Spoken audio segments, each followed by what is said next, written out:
j'espère qu'on va bien m'entendre. J'ai dû un petit peu rafistoler le casque pour rendre hommage à Harmonov. Tu vois, j'ai la même chapka que lui. Comment il va, mon gars? Ça va, Mika? Ouais, ouais, ça va. Écoute, hein, gueule de bois, c'est comme ça qu'on dit. La gueule de Non, bois? non, entre guillemets, dans le sens où grosse désillusion, mais on y reviendra après. Après, pour être honnête, ça a été compliqué, mais on se doutait que ça allait être compliqué, mais pas à ce point-là. Et sinon, dans l'ensemble, grosse soirée MMA hier. Ça a été vraiment une très grosse soirée. On va revenir sur chacun comment dirais-je, des événements, mais déjà, on peut souligner que l'invité qu'on a reçu la semaine dernière, Lower, a gagné son combat à l'Octogone. Donc, félicitations à lui. Il passe au second tour dans le tournoi. Très content pour lui. Ensuite, il y a eu 3 événements hier, mais qu'on n'a pas pu suivre. Je n'ai pas eu plus de nouvelles que ça. C'est le MMA-GP Supreme League. Donc, c'était les teams amateurs qui s'affrontent les unes contre les autres. Je ne sais pas ce que ça a donné, pour être honnête. On reviendra avec vous pour le débrief la semaine prochaine, juste pour vous donner l'information. Il y a eu un événement qui a été organisé. C'est la nuit des Titans et la nuit des champions, je crois. Pareil, j'ai pas eu de retour sur ce qui s'est passé sur ces événements, voilà. Bon, en tout cas, il y a eu ces 2 événements qui ont été organisés. Et moi, j'ai pu assister au MMA-GP et dans l'ensemble, agréablement surpris. Je pense que c'est leur plus grosse réussite. Voilà. On peut revenir en détail sur la soirée si tu veux, mais je Ouais, pense, ouais, ouais, je, on va. Ce je serait bien pense, d'avoir les résultats. Moi, personnellement, j'ai pas pu suivre la carte. Mais juste avant qu'on démarre, en deuxième partie d'émission, on reçoit Aldric Cassata, le coach de Manon Fiorot. Donc on va revenir avec lui sur le débrief de l'UFC, notamment le co-main event et le main event. Moi, exactement. Mika, j'ai deux bons croustilles. Bien croustilles. Ah, purée, Ça faisait dis-moi. longtemps. J'en ai deux bons croustilles à annoncer. Enfin, un normal et un bon croustille. Et bah écoute, t'étais au MMA GP toi avec Soufiane Oudina. Ouais, Je te exactement. laisse faire le débrief de la carte. Moi, j'ai pu voir les résultats. J'ai pu voir le main event, donc on y reviendra après ton débrief. Ok, bah écoute, juste d'entrée de jeu, on vous le dit, des fois on vous le fait en rappel à la fin, mais à la fin on sait que vous êtes moins concentré. Si vous kiffez la chaîne, un petit like, un petit commentaire. Moi, je combats le 7 avril au Ares face à Staropoli. Comme je le dis, l'équipe, on va le faire ensemble. Vraiment, on va le faire ensemble. Je ne dis pas ça dans le vide. On va le faire ensemble. Ça sera ma victoire, mais ça sera la vôtre. On va ramener la coupe à la maison. Je vous invite à liker. Je fais des vidéos pour vous montrer un peu les coulisses de la prépa. J'essaye de faire un truc assez professionnel qui retrace des entraînements, les coulisses des entraînements. C'est des petites vidéos très courtes. On ne parle pas, mais juste en images. Voilà, allez sur Instagram, suivez-moi, donnez de la force. Et on va le faire ensemble, comme je vous le dis, le 7 avril. On va faire Mika, ça il est en mission. proprement. Et s'il y a des sponsors qui sont intéressés pour l'émission, pour Mika, pour moi, n'hésitez pas. Tout est en lien. Exactement. Tout est en description, les réseaux sociaux. En pleine préparation, Mika d'ailleurs, hein. Il reste un petit mois là. Eh ben, il reste 5 semaines pile poil, mais après, tu sais tout comme moi que la 5e semaine ne compte pas. Donc, j'ai encore 4 semaines, 4 semaines de prépa, 3 semaines très intensives, et après, bah, comme tu le sais, on rentre un peu plus sur l'aspect tactique avec beaucoup moins de prise de risque entre guillemets sur les dernières semaines. Ouais, tu commences à avoir une meilleure mine là, je le remarque. Bah, franchement, je pense rarement avoir une aussi bonne shape aussi loin du combat. Ouais. Voilà, je pense que en tout cas, je fais le taf en off. Franchement, je fais le taf. Et c'est pour ça que je vous le dis, venez suivre. J'essaye de mettre ça un peu en lumière en communiquant un peu sur les entraînements, sur ce qu'est une semaine de préparation et tout. Venez checker un peu la page Insta si ça vous plaît, restez-y. Et surtout, nous, sur la page YouTube, on essaye de vous faire les meilleurs contenus qu'on peut. Et donc, du coup, bah, n'hésitez pas à liker, partager. Mika, c'est parti. Alors, MMA GP, on avait Cédric Doumbé en main event contre Pavel Klimas. Avant ça, toi, tu étais dans le coin de Oudina, qui affrontait un élève à Kalamoussou, Michael Dubois. Enfin, un Exactement. partenaire à Kalamoussou. Bah, moi, je vais revenir sur l'événement en entier. Déjà, sur l'organisation, de loin, vraiment de loin, ça a été le MMA GP le plus abouti. La carte commence à avoir de la gueule, c'est-à-dire que je pense que les Français font de plus en plus confiance à l'organisation, au matchmaker. Et voilà, et on a eu des beaux combats. Et je trouve aussi qu'il y a des prospects qui commencent à sortir du lot. Et donc, du coup, c'est intéressant pour la suite parce qu'il y a des combattants qu'on a clairement envie de revoir. L'organisation s'est déroulée au Zénith, à la Villette, salle comble. Donc là, clairement, salle acquise. Cédric Doumbé, il a fait venir du monde. Encore une fois, je pense que vraiment, c'est le fait que la salle soit remplie est en partie grâce à lui. Donc la stratégie, en tout cas, de promotion marche. La stratégie d'organiser autour d'un événement, enfin d'un combattant populaire, ça fonctionne. On savait que leur stratégie, c'était un peu ça. Ils l'ont fait déjà avec le banner. Et là, depuis quelques temps, ils le font avec Cédric Doumbé. Donc ça marche. Sur l'ensemble de l'organisation, de ce que j'ai pu voir, c'est propre. Voilà, il y a eu un petit souci de bâchage à un moment donné. La cage a dû être démontée partiellement pour retendre la bâche. Mais sinon, dans l'ensemble, franchement, l'organisation s'est très bien passée. Voilà. Ensuite, je vais parler des combats qui m'ont particulièrement marqué, que j'ai trouvé franchement ouf. Morgan Gbolu contre Jacques Nicolas. Donc, Morgan Gbolu, il évolue avec nous à Ubi Fight. Il affrontait Jacques Nicolas, un gars aussi avec qui j'ai eu la chance de tourner, qui s'entraîne chez Voirin. Le combat a été gagné par Morgan Gbolu par soumission au round 2, mais ça a été un combat de ouf. De la première seconde du combat à la fin au deuxième round, c'était un combat à 2000 km/h. Impossible de déterminer réellement qui allait gagner. Ça allait dans tous les sens, ça strikait. Ça s'est fini par une soumission de Morgan, mais vraiment combat de ouf. Je pense qu'il fait partie des 4 meilleurs combats de la soirée. Facile. Ok. Ensuite, on a un combattant qui me surprend. Il s'appelle Emerson Silva. Il paye vraiment pas de mine, le type. Il avait déjà combattu au MMAGP et il s'était imposé par soumission au round 1 contre Mathieu Chaumont. Franchement, il paye pas de mine parce qu'en fait, physiquement, il est petit, un peu grassouillet, il combat chez les Walter. Donc, tu te demandes s'il est là pour que les autres prennent du verre ou s'il est là pour performer. Mais là, il est vraiment là pour performer et il fait le show. Il a gagné face à Bruno Loret qui affiche un palmarès de 1-0. Mais il a ultra dominé, takedown, hyper agressif en boxe. Non, clairement, un combat pareil, là, j'ai envie de dire qu'il fait partie des combats de la soirée parce qu'il y a eu une grosse débauche d'énergie et une envie de finaliser le combat, en fait. Donc, félicitations au Brésilien Emerson Silva. Ok. Ensuite. Ensuite, on a eu la victoire de Adam Meschini face à Jonathan Iredald.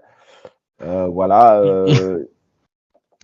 Il n'y a pas grand-chose à dire Il sur ce déraille, combat. Ouais, il déraille. Bon, il y a pas grand-chose à dire sur ce combat. On a eu Faudel Bentayeb qui a battu Florent Burillon. Florent Burillon, Ouais, c'est celui l'ancien qui était adversaire. l'ancien adversaire de Cédric Doumbé, qui s'est fait soumettre au deuxième round. Voilà. Euh, Ensuite, on a. Non, pardon, Nicolas Leblond qui a affronté Sylvain Semresson qui a gagné par soumission au deuxième round. Ouais. Et Florent Burillon qui affrontait Faudel Bentayeb et qui s'est fait KO TKO au premier round par Faudel Bentayeb. Ok. Donc, difficile pour Florent Burillon. Là, deux défaites de KO. Ça va être compliqué pour lui pour la suite. Ensuite, on a eu Alvin Lovensky de la Old School qui affrontait Fayad Joumois de la. Comment dirais-je de la Match Academy. Academy, ouais, et KO franchement dramatique presque. Alvin a touché Fayad. Fayad a tombé raide, rien à dire. Victoire propre de Alvin en boxe, magnifique. Ensuite vient pour moi combat aussi un des combats de la soirée, Mickaël Dubois contre Soufiane Oudina. Donc j'ai revu Karl, du coup en plus c'était marrant. On s'est retrouvés, on a discuté, on a papoté. Karl était du coin de Mickaël Dubois et moi dans celui de Soufiane Oudina. Combat difficile, les deux se valaient, mais largement dominé dans le premier round par Soufiane Oudina et qui a été soumis dans le deuxième round. Après, il y a quand même un fait de combat au premier round Michael Dubois fait une sorte de Brazilian tap, c'est-à-dire qu'il tape sans vraiment taper. Enfin, il faudra regarder en vidéo. Oudina lâche la soumission parce que je pense qu'il. Alors, c'est à lui de voir, mais je pense que c'est parce qu'il sent que Michael Dubois a tapé. Derrière, l'arbitre n'intervient pas, donc le combat continue. Donc voilà, il y a une réclamation qui va être faite dans ce sens-là. Mais sinon, en tout cas, ça a été un combat de ouf. Vraiment un combat de ouf qui fait partie pour moi pareil, des 4 combats de la soirée. Ensuite, on a eu Bonjougou Sidibé vs Arek Margarian. C'était pour moi sur le papier le combat que j'attendais le plus. Voilà, on avait vraiment un ancien du game, Arek Margarian, face à Bonjougou, qui est aussi un ancien du game, mais qui a beaucoup fait de pancras. Le combat s'est arrêté au deuxième round, je crois. Ouais, c'est au deuxième round, il me Ouais, semble. j'ai entendu que la coquille elle a été cassée. Mais la coquille a été cassée, ouais. Il y a eu 2 coups de pied dans les parties et Arek Margarian, comme il était légèrement dominé dans le deuxième round, je pense que pour faire taire toutes les mauvaises langues, il a montré vraiment que sa coquille était cassée, tu vois. Et sa coquille était en miettes. Et donc, no contest. Et c'est pas la première fois qu'il y a un no contest avec Sidibé, le pauvre, Ouais, parce c'était avec que Commandé. avec Commandé, c'était pareil. Donc, c'est un peu dommage, mais voilà. J'espère que le combat se refera. Ouais. Et même, pourquoi pas, je me disais, un Arek Margarian vs Shaban Shaibedra, ça serait aussi un beau combat. Ah oui, d'ailleurs, Shaman qui devait combattre, et malheureusement, la deuxième fois de suite, il faut Annulation. En out, ouais. fait, mais son adversaire, il a même pas été annoncé. C'est ça que je comprends pas. Ouais, ouais, ouais. C'est ça qui est marrant. Mais en tout cas, tu vois, un Arek Margarian vs Shaban Chabedra, ça peut être un combat intéressant, je pense. Ensuite, pour moi, le combat de la soirée, ça a été Ezou, Et Zubair Ezou Boursa Baer contre contre Michael Boirsa Aljarouj. contre Michael Adjarouj. Ouais, franchement, 5 rounds, 5 x 5, ils se sont envoyés. Ça n'a pas été une seule fois au sol. Euh, ouais, Boirsa, il a fait preuve d'un mental de ouf parce que franchement, il a pris des coups. Il a pris beaucoup de coups. Je voyais Boirsa devant au premier round. Peut-être même le deuxième round, c'était un peu plus serré, mais Boirsa au début qui m'avait surpris par son niveau de striking. Je trouvais qu'il avait beaucoup progressé par rapport à sa sortie au Bellator. Mais Al-Jarouch qui s'est montré meilleur sur l'ensemble à la fin. Et à la fin, ça devenait vraiment difficile à voir parce que Boirsa prenait tous les coups. Donc, gros combat de Al-Jarouch qui s'impose par décision unanime et qui prend la ceinture, hein. Qui prend la Mais ceinture. moi, en fait, ce qui m'a un petit peu surpris quand j'ai vu ce combat-là, je trouve que c'est super équilibré. Par contre, la dernière fois qu'il a été actif, Zubair Boursa, c'était au Bellator Paris ou Bellator Exactement. Dublin, mais ça fait 3 ans maintenant. Et Alors que Michael Aljarouj, bah, très très fort, il a été actif ces derniers temps, tu vois. Donc revenir pour un 5x5 directement face à un gars qui était actif et en plus du niveau d'Aljarouj, c'est un peu compliqué. Après, j'ai pas vu le combat, donc je peux pas savoir s'il a été compétitif ou pas. Mais en tout cas, c'était un gros pari pour Zubair, hein, qui a un très bon niveau d'ailleurs aussi. Mais voilà, apparemment que mais c'était. tu mets le doigt sur quelque chose parce qu'on en a parlé en off après, comme il y avait les tests antidopage. Et tu sais, du coup, on était tous là à attendre que chacun aille aux toilettes, etc. Et je parlais avec lui et il m'a dit revenir pour un synchrone après 3 ans d'inactivité, c'est difficile. Il a relevé le défi, mais c'est vrai que c'était compliqué pour lui. Et c'est vrai que on peut que lui tirer le chapeau d'avoir fait ça. Et je pense, ça se trouve même qu'en 3 rounds, il aurait pu gagner, hein, par décision, hein. Parce que les 2 premiers rounds, je trouve qu'il avait. Peut-être qu'on peut lui donner les 2 premiers. En tout cas, le premier, je lui donne. Le deuxième, je ne sais pas. Mais force est de constater que sur la durée, Al-Jarouj a bien géré Ouais, c'est ça. a C'est là bien où on géré. donne. Mais là, tu dis ça, tu sais, c'est pas pour revenir à ça, mais c'est un peu pareil avec Elias, hein. Quand il a affronté, Ah. Peña, il revenait d'une longue période d'inactivité et il est recombattu dans une catégorie qui n'était pas, entre guillemets, la sienne, après plusieurs années d'inactivité de haut niveau, tu vois. Hmm.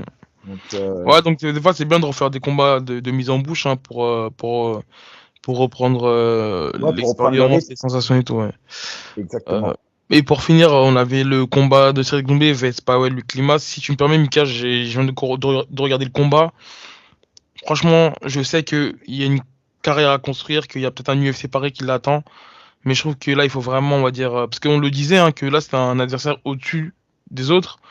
Mais en fait, non, je trouve pas je trouve pas qu'il y a eu on va dire une amélioration en fait au niveau de l'opposition. Franchement, je regarde, c'était faible. Honnêtement, c'était très faible, surtout niveau lutte, la manière dont il shoot dans les jambes. Ça, c'est vraiment comment on appelle ça? Tu sais, genre lorsque un gars il panique, il rentre dans les jambes, limite il pose le genou, sans préparer de takedown. Je trouve que vraiment c'était. Tu sais, quand t'as la carrière de Cédric Doumbé en kickboxing, même s'il y a une carrière à construire, il faut avoir un minimum de crédibilité. Et là, les adversaires qu'on lui donne en main event, il ramène du monde. Je trouve qu'il faut quand même respecter un peu le public et même se respecter soi-même. Parce que là, moi, l'adversaire qu'il lui donne, personnellement, ça ne me fait pas cocher en tout cas les cases et me dire, ok, il a de l'avenir en MMA. Malgré qu'il soit très très fort en kickboxing, là, c'est un nouveau sport et je trouve qu'à un moment donné, même lui, en fait, ça va pas le faire progresser de prendre des adversaires de ce niveau-là, quoi. Non, mais c'est. Alors, là, aujourd'hui, maintenant, on va parler palmarès. Aujourd'hui, pour revenir sur le combat ultra dominé, ultra dominant, Cédric Doumbé s'impose archi facilement face aux Polonais. Il a montré des belles choses quand même. J'ai trouvé qu'il avait un beau sprawl. Au premier round, il a pas été dans la gestion d'énergie. Attention, au deuxième round, je l'ai senti quand même pas épuisé, mais j'ai senti qu'il tirait la langue. Donc, face à des adversaires peut-être plus compétitifs, ça aurait pu être plus compliqué. Mais effectivement, le Polonais, pas du tout à la hauteur de ce qu'on attendait de lui. Et encore une fois, on a envie de voir Doumbé face à des adversaires qui proposeraient plus de difficultés et pas forcément de passer face à des gars très durs d'un coup, mais face à des adversaires un peu plus solides. Je pense qu'il y a des prises de risque à prendre qui doivent être contrôlées et mesurées. Mais effectivement, ça serait bien de le voir face à des adversaires un peu plus solides parce qu'au final, j'arrive pas à me faire une idée de ce qu'il vaut vraiment en MMA. Mais force est de constater que quand même, il est parti chercher à un moment donné au foie, il a failli toucher. Je pense qu'il a vraiment quelque chose dans les points quand même. Ah non, non, C'est ça c'est indéniable. indéniable, hein. Ça c'est Ouais, ouais. indéniable. Le crochet, Parce le bras que arrière et tout. exactement. Et après, par contre, je l'ai senti fatigué au deuxième round. Mais voilà, il a finalisé son adversaire. Ouais. Franchement, En, ça a été un combat très facile pour lui. en fait, c'est surtout aussi au niveau de sa performance. À un moment donné, il est dans la garde, il frappe. Mais tu sais, on voit pas d'évolution dans son grappling. Il n'y a pas de tentative de passage de garde ou autre. Et puis même à un moment donné, en fait, son adversaire, il est au sol, sur le dos, et Cédric, il est au-dessus. Et tu sais, il a la tête vraiment penchée. Et un gars qui est vicieux et qui a de l'expérience, bah tu sais, il peut le shooter d'en bas, tu vois. Voilà, c'est mon avis. Je trouve qu'en tout cas, voilà, on voit pas mal de failles dans son jeu. Et en tout cas, une carrière comme il a eu, je trouve que voilà, il se doit même pour lui d'affronter on va dire, des gars beaucoup mieux que ce qu'il a pris hier, par exemple. Donc voilà, tout en Alors, respectant quand même la construction de carrière, parce que c'est vrai que là, à l'heure qu'il est, faut pas prendre de risque parce qu'il a peut-être l'UFC ou le Bellator ou le PFL qui va venir derrière. ok. Moi, je vais quand même revenir voilà, sur ce qu'on a en France, sur les, entre guillemets, ce qu'on peut appeler je sais pas, des prospects peut-être. Je- En gros, ce que je veux dire, c'est qu'effectivement, il faut prendre des risques. Parce que tu vois, là, aujourd'hui, moi, en France, je vois deux types de prospects. J'ai des gars comme, regarde, ils ont tous plus ou moins le même palmarès. Ramzan Jambiev, 4-1. Jorik Montagnac, 4-1. Axel Sola, 5-0. Bessangour, 6-0. Azael Adjouj, 5-1. Cédric Doumbé, 4-0. Et en gros, ils ont tous entre 4 et 6 combats, si tu regardes. Mais il y a une grosse différence entre certains d'entre eux et les autres. Pour moi, tu vois, Cédric Doumbé et Ramzan Jambiev, je les mets dans la même catégorie. C'est un peu les gars qui ont une grosse hype et qu'on essaye vraiment de construire petit à petit. Et derrière, tu as des gars comme Azael qui va au feu, Bessangour qui va au feu. Et quoique Bessangour, je le vois même peut-être prendre des adversaires moins solides que Azael, mais bon, qui va au feu. On a Jorik Montagnac clairement qui va au feu. Et on a Axel Sola qui va au feu. Donc si je devais mettre trois catégories d'adversaires, on a les Azael, Axel Sola, Jorik Montagnac qui, eux, s'en bat les couilles. Ils sont là pour tout arracher. Ils ont 5-1 ou en 5-0, mais ils sont là pour tout arracher. Ils prennent des gars solides, ouais. Ils Ils prennent prennent des des gars risques. très très solides par rapport à leur palmarès. Ensuite, tu as un gars comme Bessangour qui construit un peu plus intelligemment, mais qui, à chaque combat, va vraiment affronter des adversaires un peu plus forts. Et ensuite, tu as des gars qui sont vraiment dans la construction de carrière, et je pense à Ramzan Jambiev et Cédric Doumbé. Et aujourd'hui, pour Cédric Doumbé et Ramzan Jambiev, je pense qu'il est temps maintenant pour eux d'affronter vraiment quelqu'un de solide là dans leur carrière. Ils sont tous les deux sur 4 victoires consécutives. Ramzan, on le sait, il a signé au KSW, donc lui, forcément, il ne va pas pouvoir affronter des gars enfin, il va pas pouvoir rester dans la construction de carrière trop longtemps. Donc, je pense que là, il va devoir passer à une étape.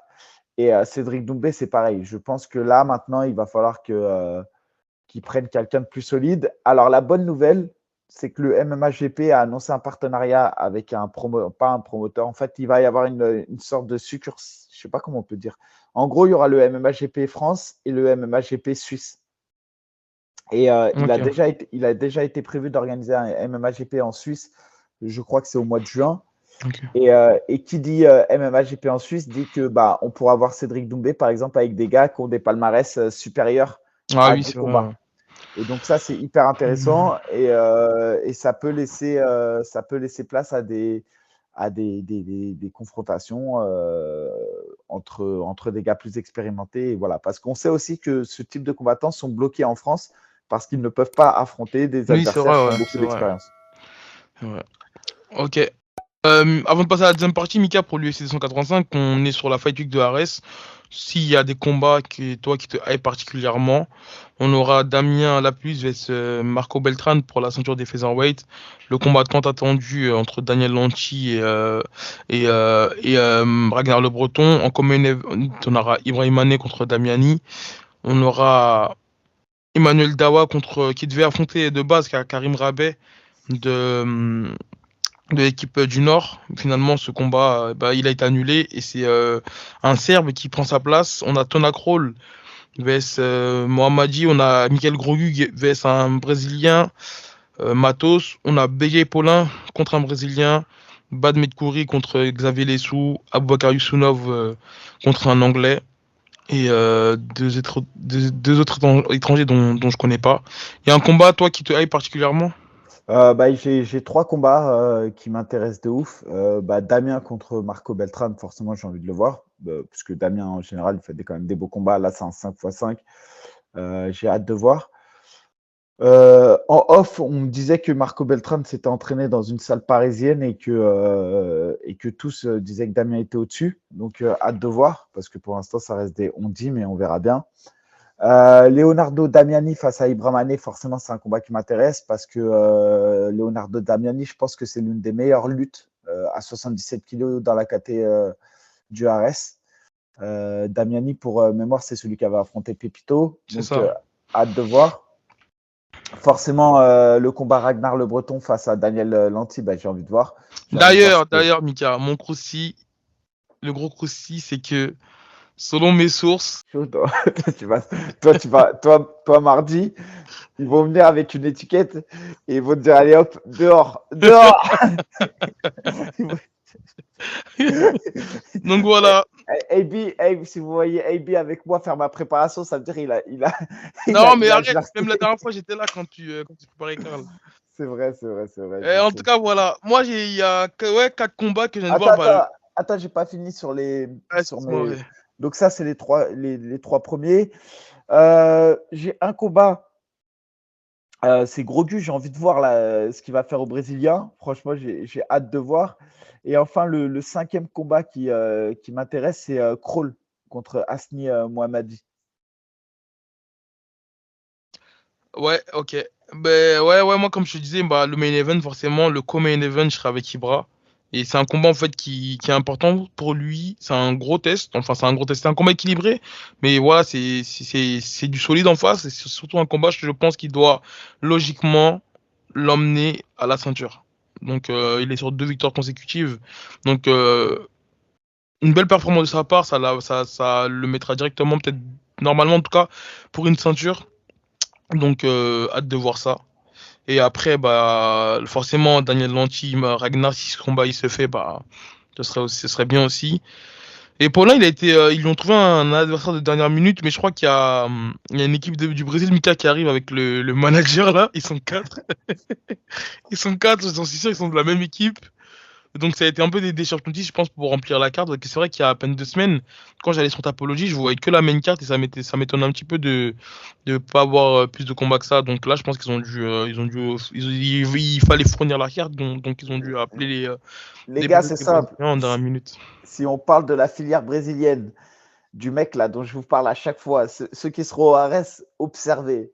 C'est un Brésilien, il a un peu gros de taille, il est petit, il marche souvent avec des claquettes. Peut-être que là, il aura des baskets. Et je vous jure, si vous voyez le Brésilien dans le coin, vous pouvez être sûr à 90% que le gars perd. Vous Lui, il se pouvez. régale, il vient, il kiffe son petit Mais séjour. lui, il vient, et je te jure, tu vois, quand il y a de la nourriture, des fois, il y a de la nourriture un peu gratuite Ouais, parfois, tu vois, tu as des ouais, fruits, des boissons et tout. ouais. Et lui, il fait le plein. Il prend les boissons, il les met dans son sac. Gros, c'est un ouf. C'est un Ah, fou. il fait ses courses une fois par mois, il vient à Paris. C'est un fou. Je te jure, c'est un fou. En tout cas, Donc, voilà, si vous voyez ce gars-là, sachez que vous pouvez être sûr à 80% 90% que l'adversaire en face, il a perdu. Et juste, je reviens parce que là, sur la carte, je vois Robert Valentin face à Pietro Pegini, là, l'Italien. ah ouais, il y a Et plus. tu m'as dit quoi? Il y est plus ce combat? Ah, parce qu'en fait, moi, je suis sur je suis sur la publication d'Ares Ah, ok, et bon, bah ouais, voilà. le combat, il n'y est plus. Le combat, il n'y est plus, mais je reviens sur Robert Valentin. Vous savez, c'est celui qui avait subi le coup de la illégal là, derrière la tête. Et donc, du coup, j'avais hâte de revoir ce combat parce que c'était un peu la revanche, entre guillemets, des deux combats. Et donc, bah écoute, bah, alors voilà, c'est pour ça. S'il n'y a plus, ça sera une prochaine fois. C'est ça, Mika. En tout cas, non, moi, j'ai fini hein, sur la carte d'Ares. On va passer à la deuxième partie avec Aldric Cassata. J'avais juste un deuxième croustille. Aïe, les croustilles. Le croustille Mais chaud. à ta place, je dirais c'est le premier croustille, parce que l'autre, à mon avis, tu vas pas te sortir. Non, mais je rigole, je pense pas à mon gros. Comme les maudits, là. Non, le deuxième croustille, c'est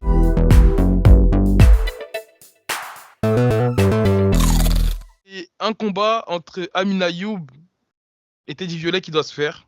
Et apparemment, Teddy Violet aurait parié toute sa prime qu'il battait Amine.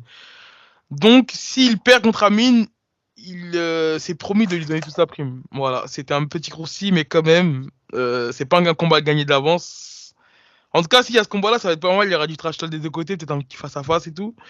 Donc voilà, c'est tout pour les croustilles de cette semaine. Mika, ça fait longtemps que t'as parlé de croustilles, hein. Ben, en vrai de vrai, j'ai même pas de. En ce moment, je suis tellement dans la prépa. Ma Ouais, vie, je te jure, ma t'as pas vie, le temps c'est travail. d'investiguer.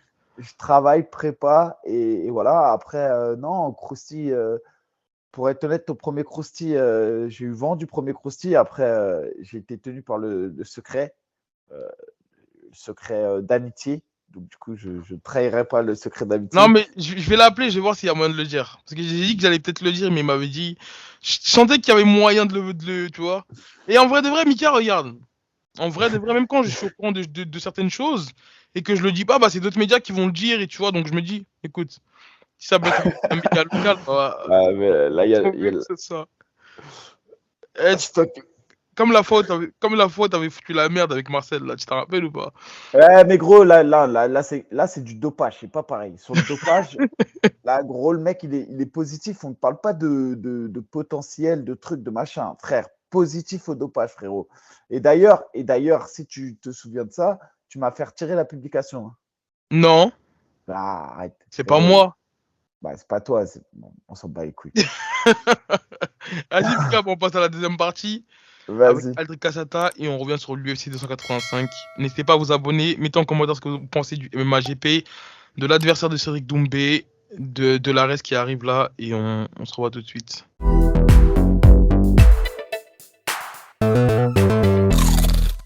Regarde, depuis que j'affronte Pépi, comment les coûts des pépitos il a augmenté. Avant, ça valait 2,30 €. Non, avant, ça valait 1,95 €. Maintenant, ça vaut 2,30 L'action, elle est montée et tout, l'action. €. Bon, Aldric Cassata est parmi nous. Vous avez souvent entendu son nom à plusieurs reprises dans le Mick and AB Show ou dans le King and the G. Parce que quand on parle des meilleurs entraîneurs de France, son nom est cité. Merci Ah, beaucoup. mieux que ça encore. Vas-y, On fais l'a, l'intro, fais on l'intro. l'a, on l'a élu coach de l'année 2022. Et l'année dernière aussi, hein. Bah, c'est ça que je dis, 2022. Sur l'année 2022, ça a été le coach de l'année. Et vous m'avez fait un grand plaisir, les gars. Merci beaucoup encore une fois. Venant de vous, en plus, quand c'est les mecs de ton milieu, les TPR qui te mettent en avant, ça fait d'autant plus plaisir, quoi. Non, mais c'est mérité, il n'y a rien à dire. Encore une fois, on en parlait là un peu en off, mais je parlais de Axel Sola que je trouve juste incroyable. Le nouveau, en tout cas, celui qui apparaît aux yeux du grand public, c'est Virgile. Il y a eu aussi, désolé, j'ai oublié son nom, je vais dire le Black, qui a combattu je crois que c'était au MMA-GP. Dimitri Solmedis. Dimitri Solmedis. Et évidemment, après, celle que tout le monde connaît, c'est aujourd'hui, en tout cas, maintenant, désormais, la plus proche d'avoir accès à la ceinture, Manon Fiorot. On va y revenir pour le Common Event. D'ailleurs, Mika, tu parlais d'Axel Sola. Aldric, Axel Sola vs Baki, il y a beaucoup de. Allez, le peuple veut voir ce combat. Les croustilles, on en veut. Spécial Heavy Show. J'ai parlé 45 minutes à Fernand il n'y a pas très longtemps à propos de ça. Et on est quand même prêt de le faire. Hein. C'est pas encore fait, on peut pas l'annoncer, mais on est prêt de le faire. En tout cas, nous, de notre côté, je veux pas que ce soit mal interprété. Grand respect à Baki, à son équipe. Moi, je le respecte beaucoup et je le trouve très fort. Cela étant, nous, on a validé la faisabilité de ce fight et on le fait avec grand plaisir. Donc là, il manque que le feu vert du côté de Baki et de son équipe. Et du RSA. Hier, j'étais avec Eddie Oldog, enfin celui qui est entraîneur de Baki. Ouais, il y avait des mecs sur la carte d'ailleurs, j'ai vu ça, ouais. Il y était, hier je l'ai vu, on a papoté. Et en tout cas, ce combat-là, franchement, s'il se fait, c'est incroyable. Alors là, franchement, je paye ma place, mais je la paye tout le temps maintenant, toute manière. Mais en tout cas, je la paye x2. Tu gruges pas? Non, je paye pour un invité carrément. Comme ça, il y a un invité qui vient avec moi et on le regarde ensemble. On va tout faire pour, Mika, je te donne ma parole. On l'espère. Les gars, il y avait l'UFC 285 hier. On va revenir sur la main carte. Attends, 2 secondes. Instant promotion. Mais tu l'as déjà fait, Mika. Non, mais je refais. Instant promotion. Il est inarrêtable. Donc, je disais, il y avait les débuts de Bo Nickel qui étaient attendus contre Jamie Pickett. Adrien, qu'on avait commencé un petit peu à en parler en off parce que j'étais pas trop d'accord sur le fait j'étais pas trop d'accord. Je trouvais que ça manquait d'intelligence de sa part parce que dès le début, il est agressif, il emmène au sol, il a un bras-tête et il s'obstine en fait à rester sur la demi-monte alors que moi je me disais qu'il avait juste à passer sur la side control pour verrouiller le bras-tête. Toi, t'avais un autre avis là-dessus?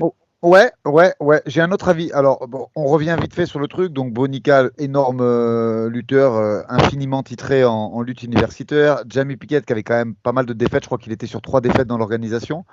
Sa lutte d'entrée, donc pour l'instant, on ne sait pas trop quoi dire au niveau du stand-up et des déplacements de Bo. Ça prend vite une position favorable au sol. Et effectivement, on arrive sur cette position, on n'est pas d'accord tous les deux, puisque Bo, il prend un bras-tête, mais pas très bien. Enfin, un bras-tête qu'il fallait ajuster tout du moins. Ouais. Et il est en demi. Il est en back mount à un moment, et il est en demi par la suite. Et il passe pas la croix. Et je t'ai dit, je suis pas d'accord avec toi. Je pense qu'il a bien fait de rester en demi. Pourquoi? Parce que je pense que le mec attendait qu'une chose, c'est qu'il passe la croix pour ponter côté tête et pour scrambler immédiatement et sortir de l'étranglement. Alors que c'est un étranglement que tu as besoin d'ajuster, donc il fallait qu'il puisse garder les hanches de Pickett au sol. Donc moi je pense qu'il a fait aucune faute technique et qu'il a mené à bien son étranglement. Et pourquoi le garder? Parce qu'il restait plus de 3 minutes, donc c'est largement suffisant pour ajuster et pour finir le fight, chose qu'il a fait, je pense, à une petite minute de la fin du combat, ou peut-être 2. C'est ça. Après, comme tu as dit sur le début, j'ai été un petit peu. Tu sais, quand j'ai vu sa manière d'entrer dans le combat, ça a gardé tout. Je me suis dit. Tu sais, j'avais pas le souvenir en tout cas de l'avoir vu comme ça au Dynamite Contender Series. Peut-être dû à la pression. Ouais, je pense franchement que cette UFC, il y avait énormément de pression.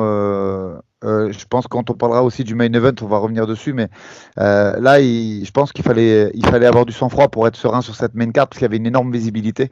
Ouais. Et je pense que ça fait stresser, en tout cas, des difficultés à rentrer dans le combat pour pas mal de combattants. C'est ça. Et pour la petite anecdote, Jamie Pickett, c'est 2-5 à l'UFC. Et l'une de ses victoires, c'est contre Loreo Staropoli. Mais non. Contre Pepito, que je vais manger le 7 avril. Voilà pour la petite histoire. Bien. juste après, on avait le Polonais, l'ancien double champion du KSW, Mathias Gamrot contre Jalin Turner. Pour être honnête, Jalin Turner, je ne connaissais pas vraiment. mais j'ai été vraiment impressionné par son striking, sa défense de lutte. Je sais pas qu'est-ce que vous en avez pensé, vous, mais j'ai trouvé que Mathias Gamrot a. En fait, d'habitude, je reproche en général à Mathias Gamrot de trop rentrer en takedown, en double leg, de trop shooter dans les jambes sans trop préparer ses attaques, d'être un petit peu trop fougueux. Et là, je trouvais qu'il était un petit peu trop passif. Et que j'ai l'impression que dès le début du combat, en fait, Jalen Turner, il a commencé à envoyer des genoux pour prévenir, en gros, pour le dissuader de rentrer. Et j'ai l'impression que ça a marché parce qu'il est pas. En fait, il a attendu la dernière minute, peut-être la fin du deuxième round et le troisième round pour être un peu plus agressif en lutte. Finalement, il prend une décision, une split decision. Mais bon, j'ai l'impression que le combat il aurait pu quand même partir à l'avantage de Jalen Turner. Je sais pas, qu'est-ce que vous en avez pensé, vous? Alors, moi, Jalen Turner, le premier souvenir que j'ai de lui, c'est le combat qu'il perd en Walter contre Vicente Luque, pardon. À 70 kilos, c'est un monstre. J'ai jamais vu un mec qui fait 1m91. T'imagines qu'il a quasiment la taille de Cyril Gane et de John Jones? Il fait 1,91 le mec. Certes, sur le bas du corps, il n'est pas super musclé, mais en plus, il est assez épais sur le haut du corps. Il envoie des sales genoux. Il contre très bien la lutte. Et je pense que pour tous les strikers qui veulent s'exprimer en MMA et scrambler et défendre la lutte et travailler sur le cage control avec les changements de pivot, c'est une masterclass ce fight. Alors, je parle d'une masterclass, mais il perd. Il perd sur une split. Je pense que s'il n'essaie pas lui-même de projeter Gamrot à la fin, qui ne prend pas la montre sur les 30 dernières secondes, il gagne. Mais ouais, pour tout ce qui est cage walk, gestion de la cage, travailler sur les pivots, contrôle poignet, bras en opposition, c'est une masterclass de comment un striker doit défendre contre un énorme lutteur grappleur comme Gamrot. Donc à regarder. Moi en tout cas, j'ai mis un message dans le groupe pro de mes gars et je leur ai dit les gars, notamment sur Dimitri Solmelis et tous les mecs qui sont un peu longilignes. J'ai dit les gars, ça c'est à regarder et à connaître par cœur parce que il y a des momentum dans ce fight qui sont exceptionnels et dignes à montrer dans toutes les écoles de MMA. Et je sais pas si. Vas-y, Mika. Non, moi juste, j'allais dire, en fait, moi, le souvenir que j'ai pas vu le combat, donc je vais pas trop parler de ça, mais le souvenir que j'ai, moi, de Turner, c'est sa victoire face à Brad Riddell. Hein. C'est ça qui l'a propulsé dans le top 15 de l'UFC, parce qu'avant ça, il était un peu méconnu. Il avait perdu contre Fravola, qui est très fort, mais qui est loin d'être un contender, ouais. Un contender, ouais, il restera toujours gardien du top 15. Et en fait, c'est cette victoire qui l'a propulsé dans le top 10. Et je pense que c'était censé être un combat pour Gamrot parce qu'il n'a pas eu quand même des gars faciles à l'UFC. C'était censé être un combat dans lequel il devait faire une démonstration, je pense, hein, dans l'idée du match. Et en fait, ça a été un peu un flop pour lui. Et ça montre aussi comment dirais-je, les limites du jeu de Gamrot. En fait, là, on arrive quelque part où Gamrot, on l'attend à plus. Sa première défaite, ça a été contre Kuta Telaz. Pour moi, il mérite de gagner ce combat, il n'y a aucun souci. Mais autant contre Tsarukyan, par exemple, c'est beaucoup plus serré qu'on ne le pense. Et en fait, j'ai l'impression que là, on arrive vraiment dans ses limites. Kuta Telaz, Tsarukyan, Dariush, Turner, ça commence à faire beaucoup de décisions qui sont très, très, très serrées. C'est vrai. Et j'ai l'impression qu'on arrive vraiment aux limites de ce que peut proposer Gamrot et il va devoir se réinventer. Parce que tout ce qui a fonctionné pour lui jusqu'à présent, au final, là, il touche peut-être un plafond de verre et il va devoir prendre, je pense, du recul pour mieux exploser. Alors, on le sait, c'est difficile de prendre du recul à l'UFC quand tu arrives dans le top 15 parce que tu es là pour affronter des gars qui sont mieux classés que toi et tout. Et ça va devenir compliqué. La deuxième chose, je regarderai ce combat avec attention parce que tu disais que c'était un cas d'école pour la défense. Ouais. Alors, enfin, striker vs lutteur. Et moi, le combat que j'ai en référence de ça aujourd'hui, c'est Amosov. Amosov, oui, juste. Au Bellator, là, sur son dernier combat. Encore une fois, j'en reparle parce que j'en parlais encore hier avec certains gars. Pour moi, c'est exactement ce que doit faire un striker face à un lutteur. C'était lors du Bellator 291, Storley vs Amosov. Et quand tu vois ce que Amosov a fait à Storley, c'est incroyable. Et ça fait partie de, pour moi, une masterclass de ce que doit faire un striker face à un lutteur. Mais je suis d'accord avec toi. Vas-y, Abou, vas-y. Non, vas-y, après toi. Je vais même te dire mieux, je pense que c'est plus une masterclass le combat d'Amosov que celui-là. Là, je parle de masterclass dans la défense, au niveau des très bonnes attaques et des très bons takedowns de Gamrot. Mais après, sur la boxe, c'est très perfectible ce qu'il a fait. Il est resté statique à de nombreux moments et des fois, il n'a pas fait les bons choix. Mais par contre, la masterclass, moi, je la sous-entendais dans la défense et dans la gestion du clinch et du cage control de Gamrot, qui est exceptionnel quand même, tu vois. Ouais, Mais oui, clairement. la perf du Bellator est supérieure. Je suis d'accord avec toi. Non, j'allais dire que je trouve que ces derniers temps, il y a de plus en plus d'exemples dans ce genre d'opposition, lutteur vs striker. Par exemple, le dernier, c'était Jamal Hill contre Teixeira, j'avais bien aimé. Et en fait, pour revenir rapidement sur la performance de Jalin Turner, je trouve qu'il a manqué un petit peu d'agressivité à certains moments, parce que je crois que c'est sur la fin du deuxième round, il met un gauche-droite qui touche, il y a un Et tout. petit knockdown et il suit pas derrière. Et en fait, j'ai l'impression qu'à ce moment-là, ça a laissé en fait le temps Je à suis d'accord Gamrot avec toi. de récupérer, mais j'ai l'impression qu'il y avait des petites ouvertures Après, il y a des paramètres qu'on n'a pas forcément. 1m91, 70 kg, est-ce qu'il cut beaucoup? Est-ce il a le gaz Ouais, pour faire un rythme plus important? Tu vois, il y a des. C'est un peu comme Anthony Johnson quand il combattait à 77. Tu vois, ouais. il y a des paramètres sur ces énormes cutters, parce que là, on parle de physique hors norme. Est-ce qu'il est capable de donner plus ou est-ce qu'il doit avoir un rôle de gestion Hmm. compte tenu de son gab? Je ne sais pas à combien il cut et je ne sais pas à combien il fait le jour du combat. C'est ça. Et dans le combat d'après, on avait Shavkat Rakhmonov contre Geoff Neal. 16-0, enfin avant ce combat, 16-0. Un combat qui était quand même attendu. Personnellement, moi, j'apprécie le combat, mais je suis pas vraiment dans la hype. Mikon, on en avait parlé l'année dernière, tu disais que tu l'avais vu au M1, Ouais, moi, que tu trouvais qu'il était vraiment impressionnant. Moi, personnellement, de son style, ou peut-être que c'est dans son intelligence de combat, je suis pas trop fan. On l'a vu hier, hein, il fait une soumission à la dans la troisième reprise, mais je trouve qu'il prend trop de coups. Et sur le long terme, ça risque d'être nocif pour lui. Personnellement, moi, c'est pas ce genre de style que j'aime. Je sais pas pour vous. Écoute, moi je suis hypé parce que c'est quand même un mec qui finit ses fights et tu n'arrives pas à 17-0 comme ça avec 17 Ouais. finishes sans du talent et de la détermination et plein de choses. Cela étant, je suis un peu comme toi.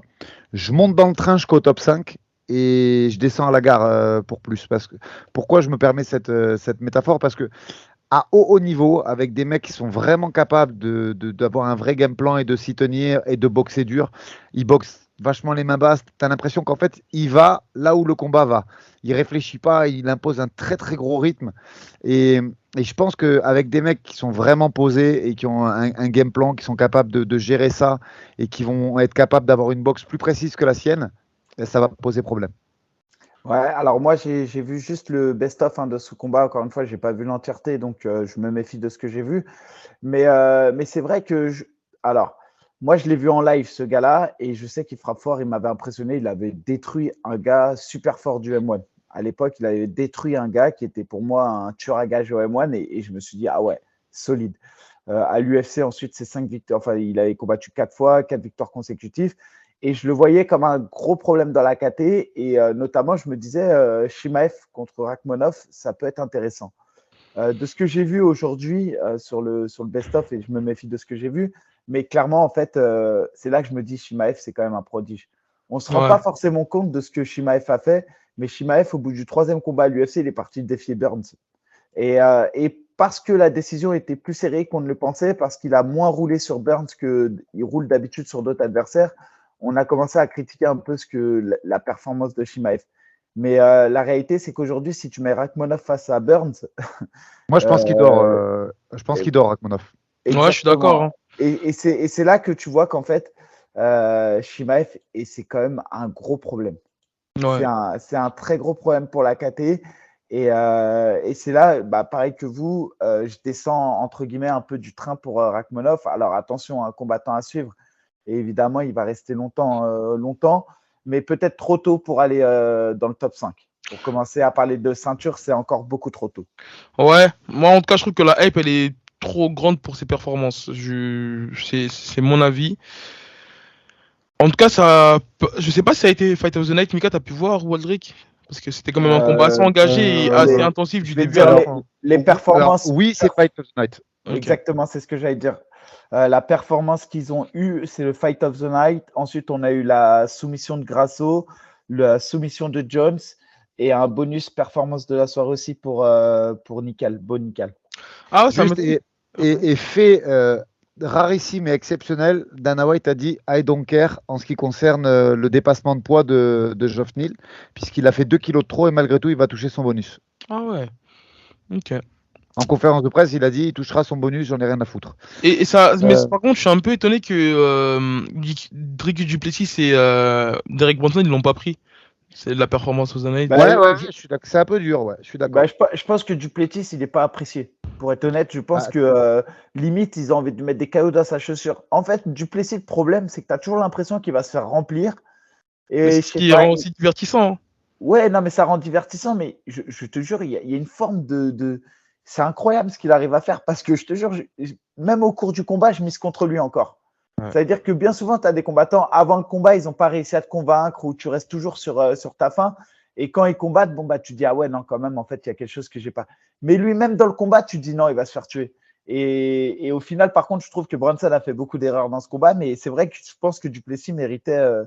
Et je trouve qu'il Mais a il impose un très très gros rythme à ses Ouais, adversaires, Duplessis. Hein. mais t'as vu, il a fait faire n'importe quoi à Bronson. Il se retrouve à tenter une Kimura de pied, Bronson, alors mais que ouais, il non, a, mais il, c'est a- il a- vrai. tu Ouais. vois que c'est pas du tout le truc qui je me permets pas de dire il sait pas la faire, mais cela étant, tu vois que c'est quand même pas le truc dans lequel Ouais, Bronson excelle, tu vois. Donc il était complètement fou ce combat en fait. Ouais.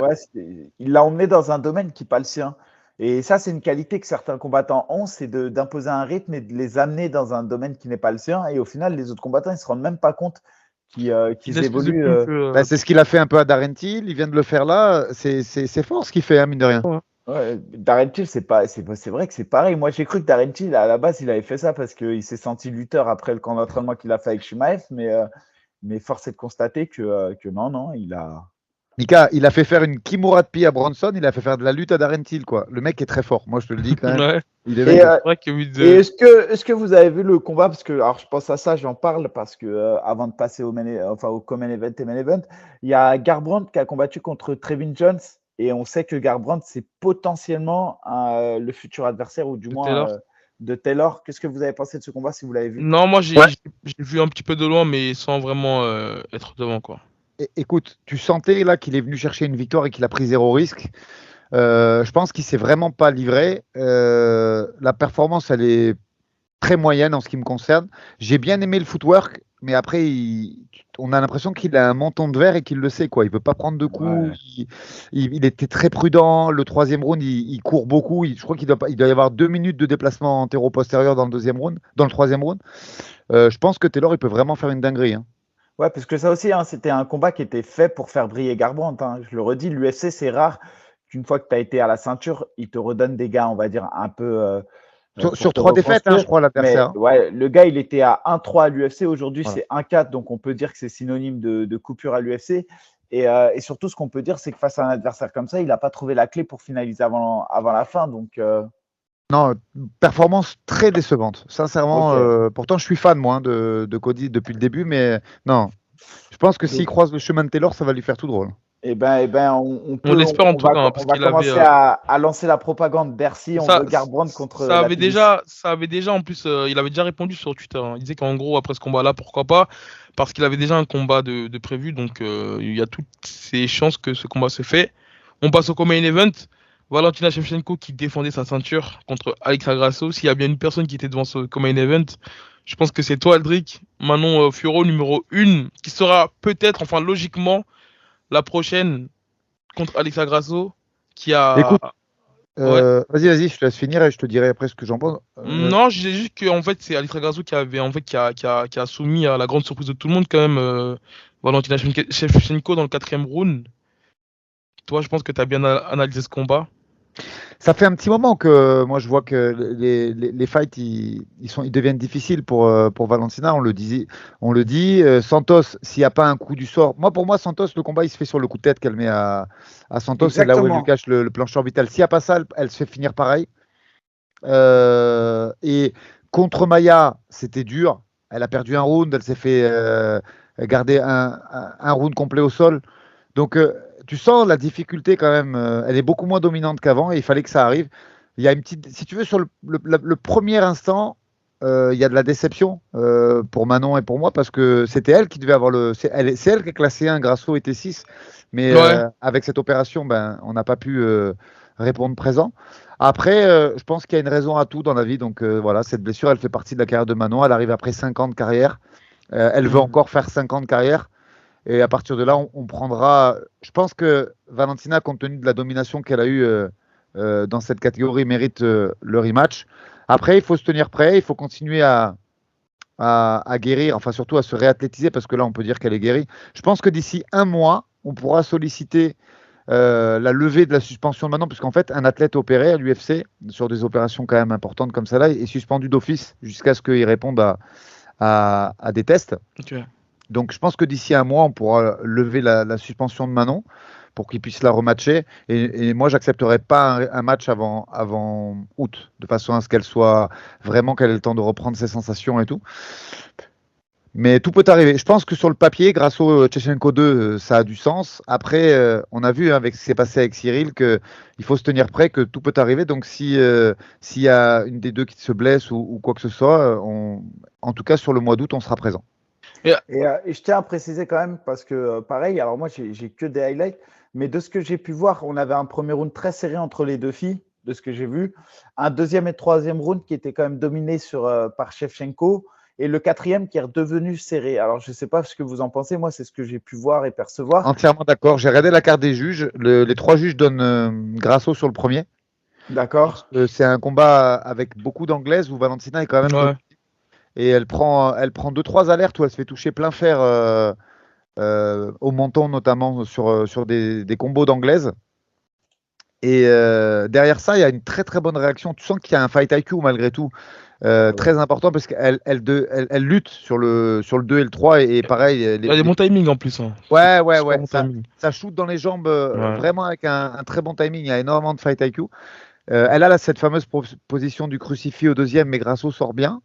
Mais tu sens la fatigue quand même. Je ne sais pas si vous l'avez ressenti comme moi, mais au deuxième, elle est dominante, mais tu sens que ça a la bouche ouverte très rapidement et que effectivement son système. Alors je vais faire un truc, mais c'est pas un manque de respect. Tu as vu, moi qui surveille vraiment ses faits et gestes attentivement depuis 5 ans, elle fait un peu du j'irai dormir chez vous pour ses camps, Tchechenko. Elle prend son baluchon, elle se tire avec son entraîneur. Et du coup, par rapport à d'autres filles comme Manon, comme Alexa, où il y a 6-7 personnes dans le staff avec un préparateur physique, avec pas mal de gens qui gravitent autour, où tu arrives à avoir une préparation plus efficiente. Elle fait ça un peu, je me permettrai pas de dire à l'arrache, mais je pense que ça a ses limites, ce modèle d'entraînement, et qu'il lui a manqué du gaz en fait. Ouais. La Exactement. lucidité qu'elle perd, c'est le gaz, hein. C'est uniquement ça. Ouais, à chaque fois, tu sais, ils sont contents de dire, je pense que c'est aussi une stratégie de communication, mais qui a ses limites. Tu sais, là, ils sont partis au Japon pour se Exact. renouveler, etc. Mais j'y crois pas du tout. Autant le faire, ça, dans ton temps libre. Dans ton temps libre, tu le fais. Exactement. Mais quand tu arrives en préparation, tu peux pas laisser la place comment dire, à un échec parce que quelque part, ils sont dans une incertitude. Tu peux pas me dire que tu prépares un camp quelque part où tu n'as jamais été parce que Exactement. c'est soumis à trop d'incertitudes. Alors qu'ensuite, elle a un mood, une philosophie de vie qui dit bah, je vais découvrir une telle philosophie, et je prendrai ce qui m'intéresse de ça, il n'y a pas de problème. Mais ça, pareil, pour moi, il faut le faire hors camp. Et Entièrement d'accord. c'est une erreur de stratégie de communication. Et je suis aussi d'accord avec toi. Et c'est un phénomène qu'on retrouve souvent chez les champions, qu'on avait pu voir aussi chez John Jones, qu'on a pu voir chez Amanda Nunes. Quand tu es champion trop longtemps, et peut-être même chez GSP à un moment donné, quand tu es champion trop longtemps, et ben, tu le vois au fur et à mesure des combats, tu viens pour défendre ton titre et plus pour gagner le titre. Et cette différence-là, bah, à un moment donné, tu la payes. Tu la payes sévère quand tu oublies que les autres en face, ils ont le mort et ils veulent ta peau. Et je pense que là, elle vient, on l'a vu au fur et à mesure de ces derniers combats, c'était de plus en plus serré et elle n'a pas senti le danger. Et je te rejoins parfaitement quand tu dis que Taila Santos allait gagner Shevchenko s'il n'y avait pas eu ce fait de combat, notamment le coup de tête. Et qui, pour moi, aujourd'hui, dans cette catégorie, les deux futures grandes de cette catégorie sont Manon Fiorot et Taila Santos. Et je n'aimerais pas voir ces deux filles s'affronter si ce n'est pas un combat pour la ceinture. Ouais, c'est très juste. Pour moi, c'est la plus forte de la KT. Parce que, en fait, c'est une KT un peu hybride, en fait, où il y a pas mal de filles qui sont limite des 52. Tu vois, Grasso, elle a fait pas mal de combats à 52. Valentina, elle a révélé lors d'une interview il n'y a pas très longtemps que le jour du combat, elle était aux alentours des 50, des 59, 60 kilos. Et tu as peu de filles qui sont à 1m70. Tu as Manon, tu as Tala Santos et tu as Choukadian. Choukadian qui est quand même un peu plus longiligne et moins musclé que Manon et Tayla. Après, très honnêtement, moi j'ai beaucoup étudié le style de Tayla et Manon avec ses deux genoux. euh, ouais, franchement, je pense qu'on peut faire quelque chose. Et de toute façon, si tu veux régner sur la KT comme Manon veut le faire, il faudra tôt ou tard l'avoir, Santos. Alors certes, si on peut avoir Grasso ou Shevchenko avant, ça me va. Mais je pense qu'il y a des choses à faire sur Santos aussi. Pour moi, elle a un style quand même perfectible, même si au niveau athlétique, c'est vraiment une bête.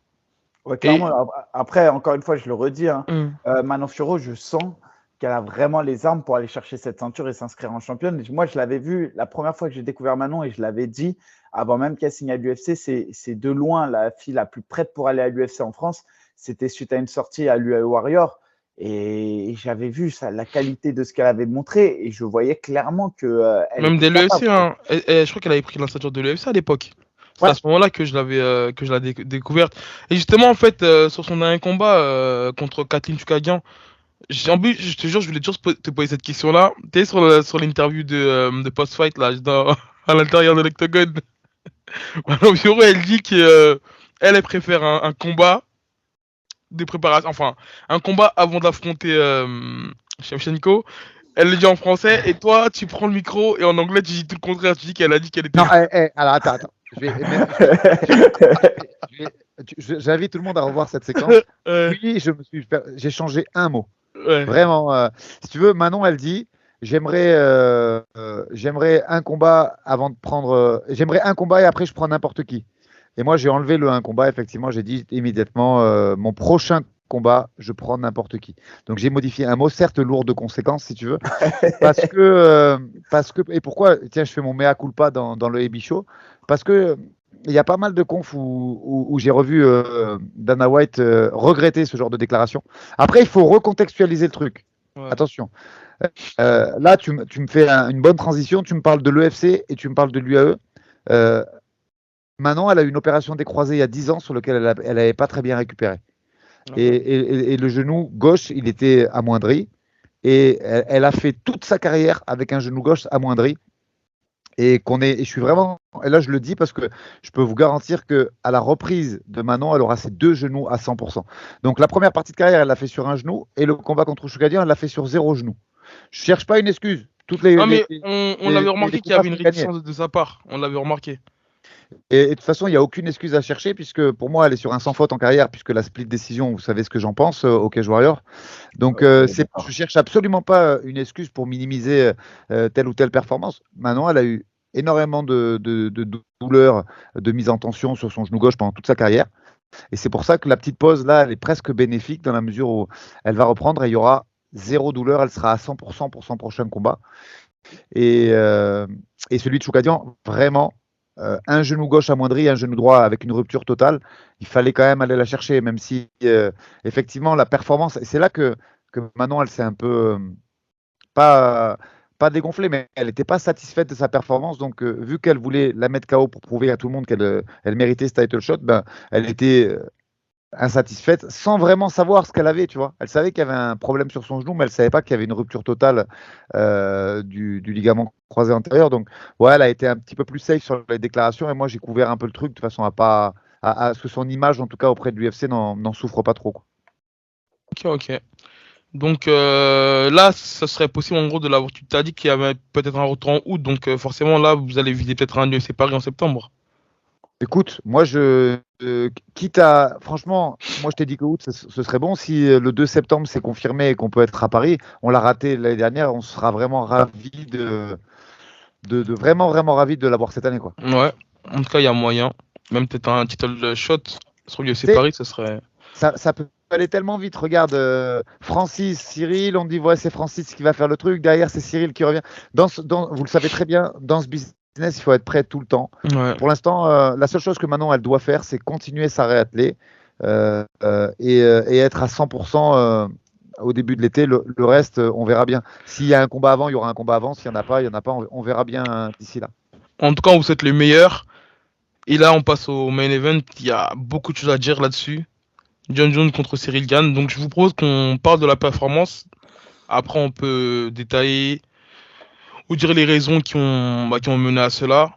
Michael a dit en off qu'il avait plein de choses à dire. On peut Ouais, plus lui donner la effectivement, parole. on verra On ce qu'il peut va. lui donner la parole. Là, j'ai plein de choses à dire. Sur la performance, il n'y a rien à dire. Après, la réalité, c'est que quand tu interrogeais tous les spécialistes du MMA, tous, hein, la seule équation qu'on n'arrivait pas à résoudre pour établir les pronostics, c'était de dire est-ce que John Jones sera en forme ou est-ce qu'il ne sera pas en forme. Attends, MK, Absolument d'accord. excuse-moi, Ouais. je peux juste, je vais faire comme Aldric, parce que moi, je le redis pour la énième fois, il y a une chose qui a été en fait sortie de son contexte. Il va se faire rouler dessus, je le redis, parce qu'en fait, on s'est amusé à prendre juste cette partie-là. J'ai dit que si je comparais les deux carrières côte à côte et que mon analyse s'arrêtait là, et que je ne rajoutais pas plusieurs facteurs. Donc voilà, parce que voilà, ça a été sorti de son contexte. Je te relaisse la parole. Ouais, alors ce que je dis, moi, c'est que si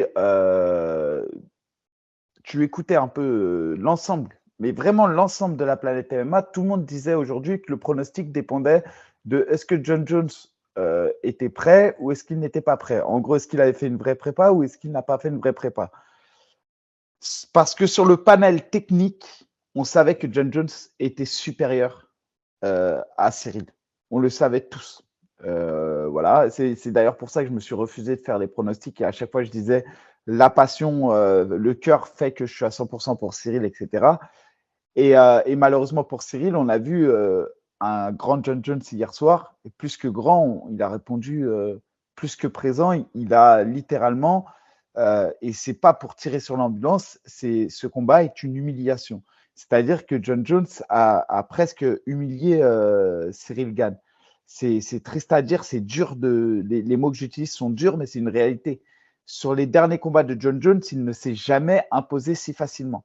C'est triste à dire, mais c'est une réalité. Il y a eu quelque chose qui fait que Cyril n'est pas rentré dans le combat peut-être, la pression était trop forte, ils ont peut-être pas pris la mesure de ce qu'était une ceinture face à John Jones.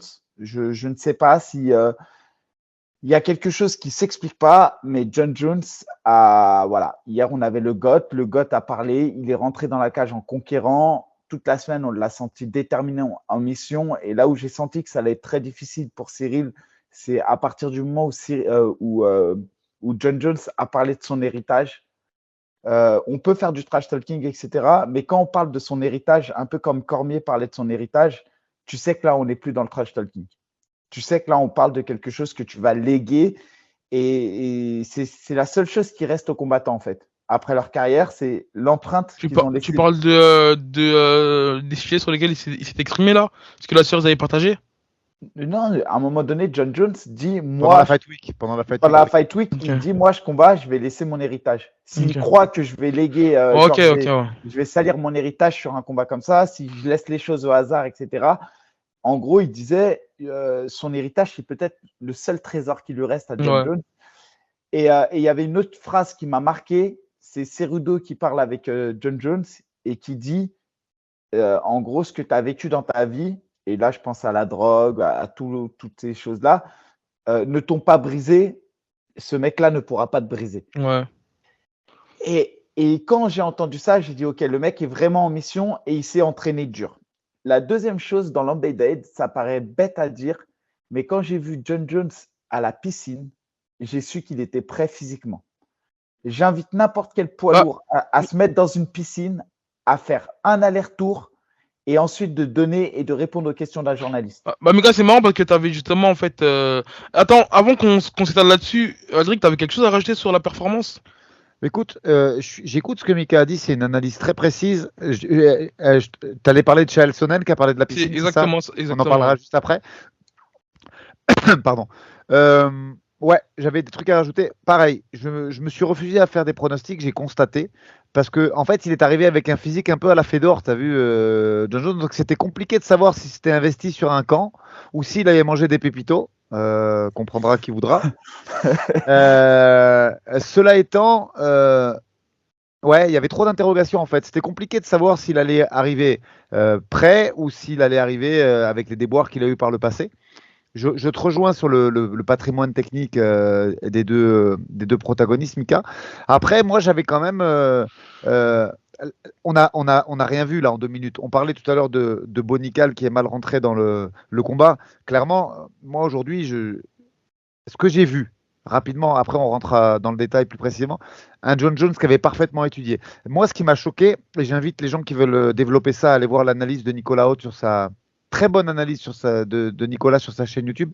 La première posture où Jones il prend le coup dans les parties génitales, il couvre tout. Il couvre le high kick, il couvre le middle de Cyril qui a défoncé Tai Tuivasa puisqu'il descend le coup de façon chirurgicale et il couvre le look kick intérieur en donnant le quadri au lieu de donner l'intersection. Donc tu sens que le mec, il a travaillé et il a bossé son sujet. Deuxième truc qui m'a énormément marqué, j'avais été choqué par le cadrage de Tai Tuivasa à Paris. J'avais trouvé Tai, on aurait dit qu'il était énorme dans la cage de Paris. Il a super bien cadré Cyril. Et qu'est-ce qu'on retrouve? Le même cadrage. C'est-à-dire que John Jones il a pris un peu la façon de cadrer de taille, chose qu'il faisait pas énormément dans ses combats à 93. On l'a jamais vu aussi agressif, couper la cage, faire du cut cage comme ça, mais il est énorme. Tu as l'impression qu'il prend toute la place. Et tu vois, Cyril, il a du mal à se déplacer. Donc certes, Cyril, il rentre pas bien dans son combat. On y reviendra dans le détail après. Moi, le combat, je l'ai de tête, je l'ai vu, franchement, j'ai dû le voir une quinzaine de fois. Mais le début de combat de John Jones et le travail de recherche, d'investigation sur le style de Cyril, il est énorme. Après, comme toi, Mika, moi, je me suis laissé convaincre du sérieux de John Jones sur le embed quand on voit le camp, le fait qu'il ait fait venir des mecs comme Waltaris et tout, qui sont quand même des poids lourds sérieux, même s'il n'a pas eu une très grande carrière, Waltaris, il est solide. C'est des mecs qui sont à plus de 120 kilos et qui sont des mecs assez well-rounded, assez complets, tu vois. Donc, non, il n'a pas blagué, le mec. Il est allé s'enfermer chez Greg Jackson. Il a bossé avec ses judo. Il a fait vraiment un camp avec des gros sparring. Tu parlais de la piscine. Je suis entièrement d'accord avec toi. Non seulement il nage exceptionnellement bien, tu sens qu'il a bossé, De mais en ouf. plus, mais Il oui, nage tu bien. as vu Il nage l'activité archi bien. de nage. C'est hyper dur de nager dans une piscine, surtout quand Mais, tu fais 112 locks. Donc, merci. non, très très bien préparé ce camp. Il n'a pas Non, chômé, le gars. non, Mika, pour reprendre en fait ce que tu disais, toi tu disais que c'était en fait pour toi un atout et en fait chez Sonnons chez Ariel Helwani, il était persuadé, après voilà c'était que des spéculations, mais il était persuadé que John Jones était blessé parce qu'en gros il dit que la piscine c'est un moyen en fait de ne pas recevoir de choc sur Mais je le pense qu'il y a corps. du vrai. Mais, T'as mais vu qu'il y a peut-être eu le oui. problème avec le pied. Hein. Avec le T'as vu qu'il y strap, avait un strap sur le franchement pied. je me suis inquiété Est-ce quand qu'il j'ai n'a vu pas un ça. orteil pété, le mec? On ne sait pas. Tu vois, peut-être que Ouais, la piscine, c'était également en complément, tu vois, Ouais. d'une blessure pendant le corps. Mais bon, un Et camp puis, et puis sérieux, c'est un camp où tu as des pètes. Hein. mais exactement. Et puis surtout, la piscine, tout le monde le sait, c'est comme le vélo. Moi, par exemple, tu me verras jamais courir. Très rarement, je cours. Parce que courir, moi, tu peux être sûr que si je cours trop, à un moment donné, j'ai des pètes au genou, j'ai des pètes sur le muscle là, devant le tibia, je sais plus comment ça s'appelle. Et, ça me traumatise, ça engendre des traumatismes dans mon corps. Et il n'y a pas mieux que les sports doux. Maintenant, ce que je dis, là où j'ai vu qu'il était prêt, c'est que au-delà du fait que ça traduise ou pas une blessure, c'est que quand tu nages, comme il le fait avec la fluidité qu'il a, donc déjà, c'est que c'est une récurrence. Et ensuite, de pouvoir parler après Entièrement avoir d'accord. nagé, ça prouve qu'il avait le cardio. Et ça, Ça m'a cho- quand j'en parlais à certains, ils me disaient non, regarde le physique qu'il a et tout.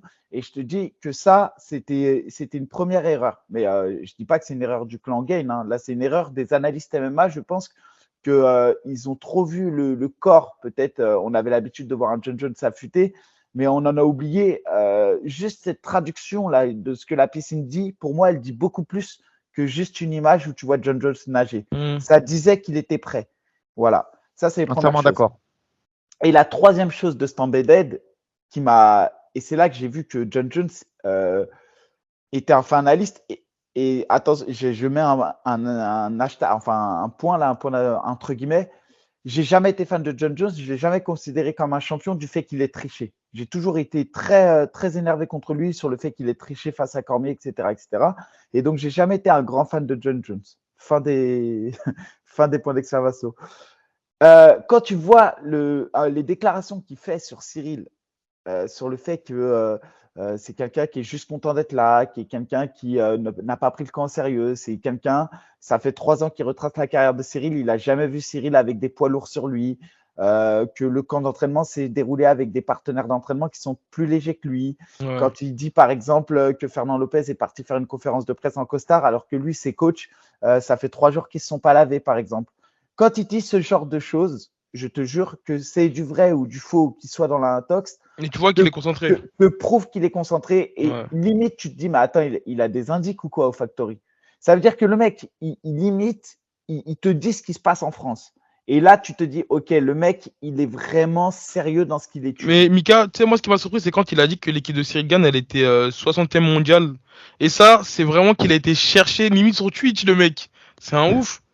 Mais moi, je le savais pas, tu vois, ça par exemple. Pourtant, j'essaie de m'intéresser au MMA dans sa globalité. Hein. Tu vois? Moi, ça, je le savais pas, tu vois. Ah, Et mais quand il a vu ça, c'est que le gars, il a vraiment investigué. Hein. C'est, tu sais, il a, on va dire, il a scruté les moindres faits et gestes. Et avant le combat, on se dit que ouais, mais peut-être que, on va dire, le relâchement de Cyril Gann. Mais même moi, hein, je me disais ça à un moment donné, que le relâchement de Cyril Gann, enfin, le fait d'être détaché du MMA, peut-être que ça en faisait sa force. Mais je me dis qu'à un moment donné, pour moi, ça bloque. Quand t'as des gars alors c'est des comme ça, et que Mika, tout à l'heure, tu parlais d'héritage, pour moi, ça passe pas. Parce qu'il n'y a pas en la même fait dalle derrière. moi je rebondis à 2 choses sur ça. Le fait que chaque combattant est différent. Tu as des combattants comme moi, je suis un peu toqué, je suis dans un délire monk, j'ai besoin que tout soit carré, que ça se passe comme je veux, que je suis très sérieux, j'arrive sur la fin, si mon lacet, je le fais pas comme ça, pour moi c'est un signe, etc. Bref, je suis très comme ça.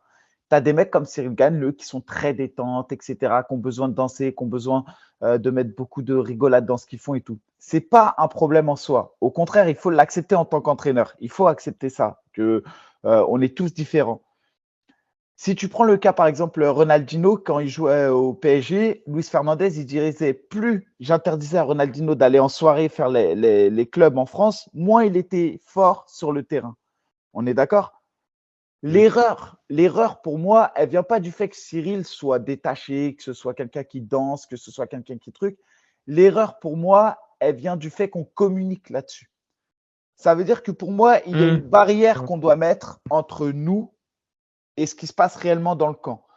Que Cyril soit comme ça et tout, c'est pas un souci. Chacun est différent et chacun, je dirais, gère son combat et sa fight week comme il l'entend. Mais la réalité est que quand Cyril combat pour la ceinture de l'UFC, il combat plus que pour simplement lui, sa famille ou ses amis. Il combat quelque part pour la France. Maintenant, si je transpose au football, par exemple, la veille d'une finale de Ligue des Champions, si tu as Liverpool, par exemple, je prends un club, ou si pour la veille d'une finale de Coupe du Monde pour la France, tu verras jamais les footballeurs danser dans leur chambre, etc. Pas qu'ils ne le font pas qu'ils ne le font pas, mais parce que mon gars, la FFF, elle verrouille toute la communication. Tu verras jamais une personne communiquer de la sorte parce qu'ils ont pris la mesure de ce que ça faisait pour la population, sur l'image. Et donc, je pense qu'il y a eu une grosse erreur du côté de Cyril Gann sur la communication. Et je pense qu'ils n'ont pas forcément pris la mesure de l'événement et qu'ils se l'ont pris en pleine dent quand ils sont arrivés aux États-Unis. Et je pense que ça participe au fait que Cyril, peut-être, il n'a pas réussi à rentrer dans son combat parce que je pense qu'il n'a pas pris la mesure de ce que représentait John Jones dans le MMA et de ce que représentait cette ceinture pour John Jones. Voilà mon analyse. Mais je partage et j'écoute ce que tu dis. Et de toute façon, regarde, on va parler 2 minutes du côté off, du côté supporter et journaliste. Il y a une déferlante de déception. Alors, cette déferlante de déception, elle s'est traduite à une déferlante de haine qui me gêne au plus haut point, Oui, mais voilà. je vais la développer vite fait parce que tu sais que moi, je sais pas garder ma langue dans ma poche quand il faut parler de ça. Et là, ce que je lis sur Twitter, ce que je lis sur Instagram, c'est une catastrophe. Des menaces de mort, des insultes sur la famille. c'est cata. Donc il y a une déception des Français parce que c'était l'ambassadeur de notre MMA et c'est tout à fait logique qu'il y ait une déception. Peut-être que la communication un peu dense et tout a joué là-dessus, même certainement. Après, je fais un petit intermède, mais vraiment de 2 minutes. Moi, sur cette Fight Week, à partir du lundi, il y a plusieurs choses qui m'ont choqué. Et je pense que on a le droit d'être déçu après le combat. Ça, tu fais le parallèle avec le football et tu fais bien. Quand la France perd, tu as 60 millions de sélectionneurs qui remettent en cause les choix de Didier Deschamps et les choix de chaque joueur. Et on entend des insultes. Des fois, ça va même jusqu'aux insultes raciales. Mais ça, allez, on met ça sur le compte de la déception et de l'euphorie qu'il y a sur un événement comme ça qui nous a tous hypés. Après, moi, ce que j'ai lu et ce que j'ai entendu, parce que j'essaye de me tenir informé de tout ce qui se fait sur la planète MMA, aller parler des notions de technique de Fernand, aller parler que le MMA français est faible. Ah, non, non, moi je suis obligé de m'inscrire en Non, mais faux, en faux là-dedans. c'est vrai que sur ce genre de choses-là, il y en a qui en profitent pour tirer sur Voilà, Fernand mais Lopez ou sur les mêmes exactement. factories. Et je trouve que ben, on n'y gagne rien parce qu'on se tire Ouais. vers le bas. Alors Non, que C'est mais là, ça. c'était les mêmes Français qui étaient au Moi, plus moi haut je te niveau. fais, je te dis juste une phrase pour résumer ça. Déjà, j'apporte vraiment tout mon soutien à Fernand parce que c'est pas facile d'échouer comme ça à une marche du podium. Ouais. Et puis, et je conclurai ça avant de passer à l'analyse du combat. Si perdre contre Stipe Miocic, contre John Jones et contre Francis Ngannou, c'est être un mauvais entraîneur, je pense qu'il y a beaucoup d'entraîneurs qui aimeraient être aussi mauvais que ça. Ouais. Donc, fin de l'aparté sur les critiques de notre milieu MMA, des journalistes et tout. Et si tu veux, on reparle un petit peu du combat, de ces 3 minutes, de 2 minutes et quelques de fight qui quand même nous laisse un peu sur la fin parce qu'en fait, on n'a pas compris en Aldric, fait. Oui. tu disais qu'il y a des choses qui t'ont choqué sur la Fight Week. Tu t'es Mm. pas arrêté là-dessus. Ouais, bah écoute, je sais pas si Cyril ou son entourage, il écoute les, les podcasts et les autres trucs qui sont faits là-dessus. Mais en fait, on est en Fight Week, on est là pour, et la communauté MMA, elle est là pour apporter un maximum de soutien, tu vois, aux combattants, aux coachs, aux mecs qui vont aller représenter la France sur le plus gros show et le plus gros événement de l'année. Et au lieu de voir ça, bah, je n'ai vu que quasiment des critiques sur des choix, sur des stratégies, sur des palmarès, sur des ceintures de jiu-jitsu, sur des légitimités techniques ou technico-tactiques. Et franchement, ça m'a profondément choqué. Parce que après, bah, c'est après, on est passionné. Tu peux pas empêcher les gens d'être déçus, véhéments, voire critiques. Mais avant, quand même, putain, laisse-le faire son fight à bout. Tu vois ce que je veux dire? On doit être supporter. On a tous regardé ces embeds épisode par épisode. Alors, certes, je ne sais pas s'il s'agit d'une communication de l'UFC, si c'est la communication du Factory, je ne sais pas. C'est vrai que si tu regardes ces embeds, et moi je les ai regardés avec beaucoup d'attention et d'envie, bah, tu vois pas la même chose. Tu vois un mec qui est Il y chez a un lui, contraste, hein. tu vois un mec qui est chez lui en train de regarder des vidéos de son adversaire. Tu vois un mec qui parle de sa legacy. Tu vois un mec qui est à la piscine en train de Ouais, ouais. s'entraîner. Tu vois, le mec, il est hyper concerné. Et à côté de ça, tu as une certaine nonchalance, mais qu'il a toujours eu après. Euh, après, et, et, et j'en terminerai là-dessus. Tu peux pas dire non à un fight comme ça. Ils l'ont accepté. C'est pas un short notice, mais bon, tu prépares John Jones en un mois et demi. Je vois pas ce que tu peux. Apporter de nouveau. Quel travail en profondeur tu peux faire en un mois et demi, en étant totalement honnête et objectif quand tu reviens d'une blessure, tu vois, je veux dire, la tâche, elle n'était Ouais. pas facile, il fallait le faire. Mais je pense que on aurait pu en voir plus quand même. Je suis d'accord avec Mika, il y a une différence importante de niveau sur ce soir, enfin sur le soir du combat. Cela étant, je pense pas que la différence de niveau, il faut le combat 10 fois, ça dure pas 2 minutes 10 fois. Je dis pas forcément que le résultat, en tout cas ce soir-là, aurait été changé, tu vois, mais je pense qu'on pouvait en voir plus et que malheureusement, le coup de pied, tu sais, là je parle aux fighters, tu démarres ton combat, un combat hyper tendu. Le premier shot que tu fais, c'est un shot dans les parties où l'arbitre te fait une remontrance. C'est dur, hein, le fight, il démarre mal, tu vois. C'est quand même un gros fight et je pense que ça n'a pas aidé non plus le début de combat qui démarre comme ça. Ouais, effectivement. Après, je reviens un petit peu sur ce que tu disais par rapport au choix, en fait, aux critiques que t'as vues, parce que moi, j'en ai parlé. Mais en fait, quand tu vois en fait le camp d'entraînement de John Jones, après même si on n'est pas en off, on n'est pas en inside, mais quand tu vois parce que hormis il y a quelques mois, voire peut-être quelques années, tu voyais John Jones lutter. En fait, André Cejudo, il avait ramené un lutteur de peut-être 120 kilos, un lutteur universitaire, et en gros, tu dis qu'en fait, il préparait vraiment sa montée chez les poids lourds. Et en fait, de l'autre côté, bah t'as 7 semaines pour préparer John Jones. Et en fait, justement, il y a eu des critiques par rapport au fait que, par exemple là sur Instagram, tout à l'heure, j'ai vu. C'était Damien Losco qui disait que les choix qu'ils ont fait pour la préparation, le problème c'est qu'en fait les gars ils sont unidimensionnels. Là ils avaient ramené un gars pour du Glory, j'ai oublié son prénom, Reda Meptouche et Zelim Khan. Et en fait t'avais trois personnes unidimensionnelles très bons dans leur domaine respectif, mais en MMA c'était autre chose. Et de l'autre côté t'avais en gros John Jones qui était avec des poids lourds, qui faisait bah, du MMA et qui était bon en MMA.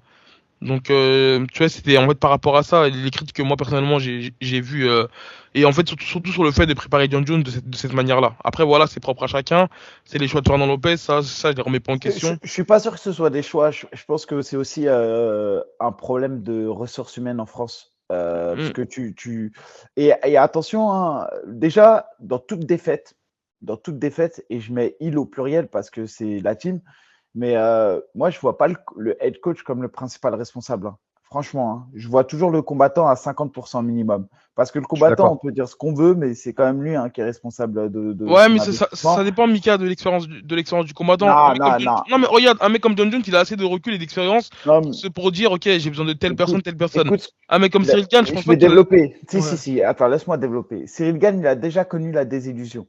Il a combattu pour une ceinture, il a perdu et suite à cette défaite, il a dit ok, j'ai vu ce qui n'allait pas, je vais faire.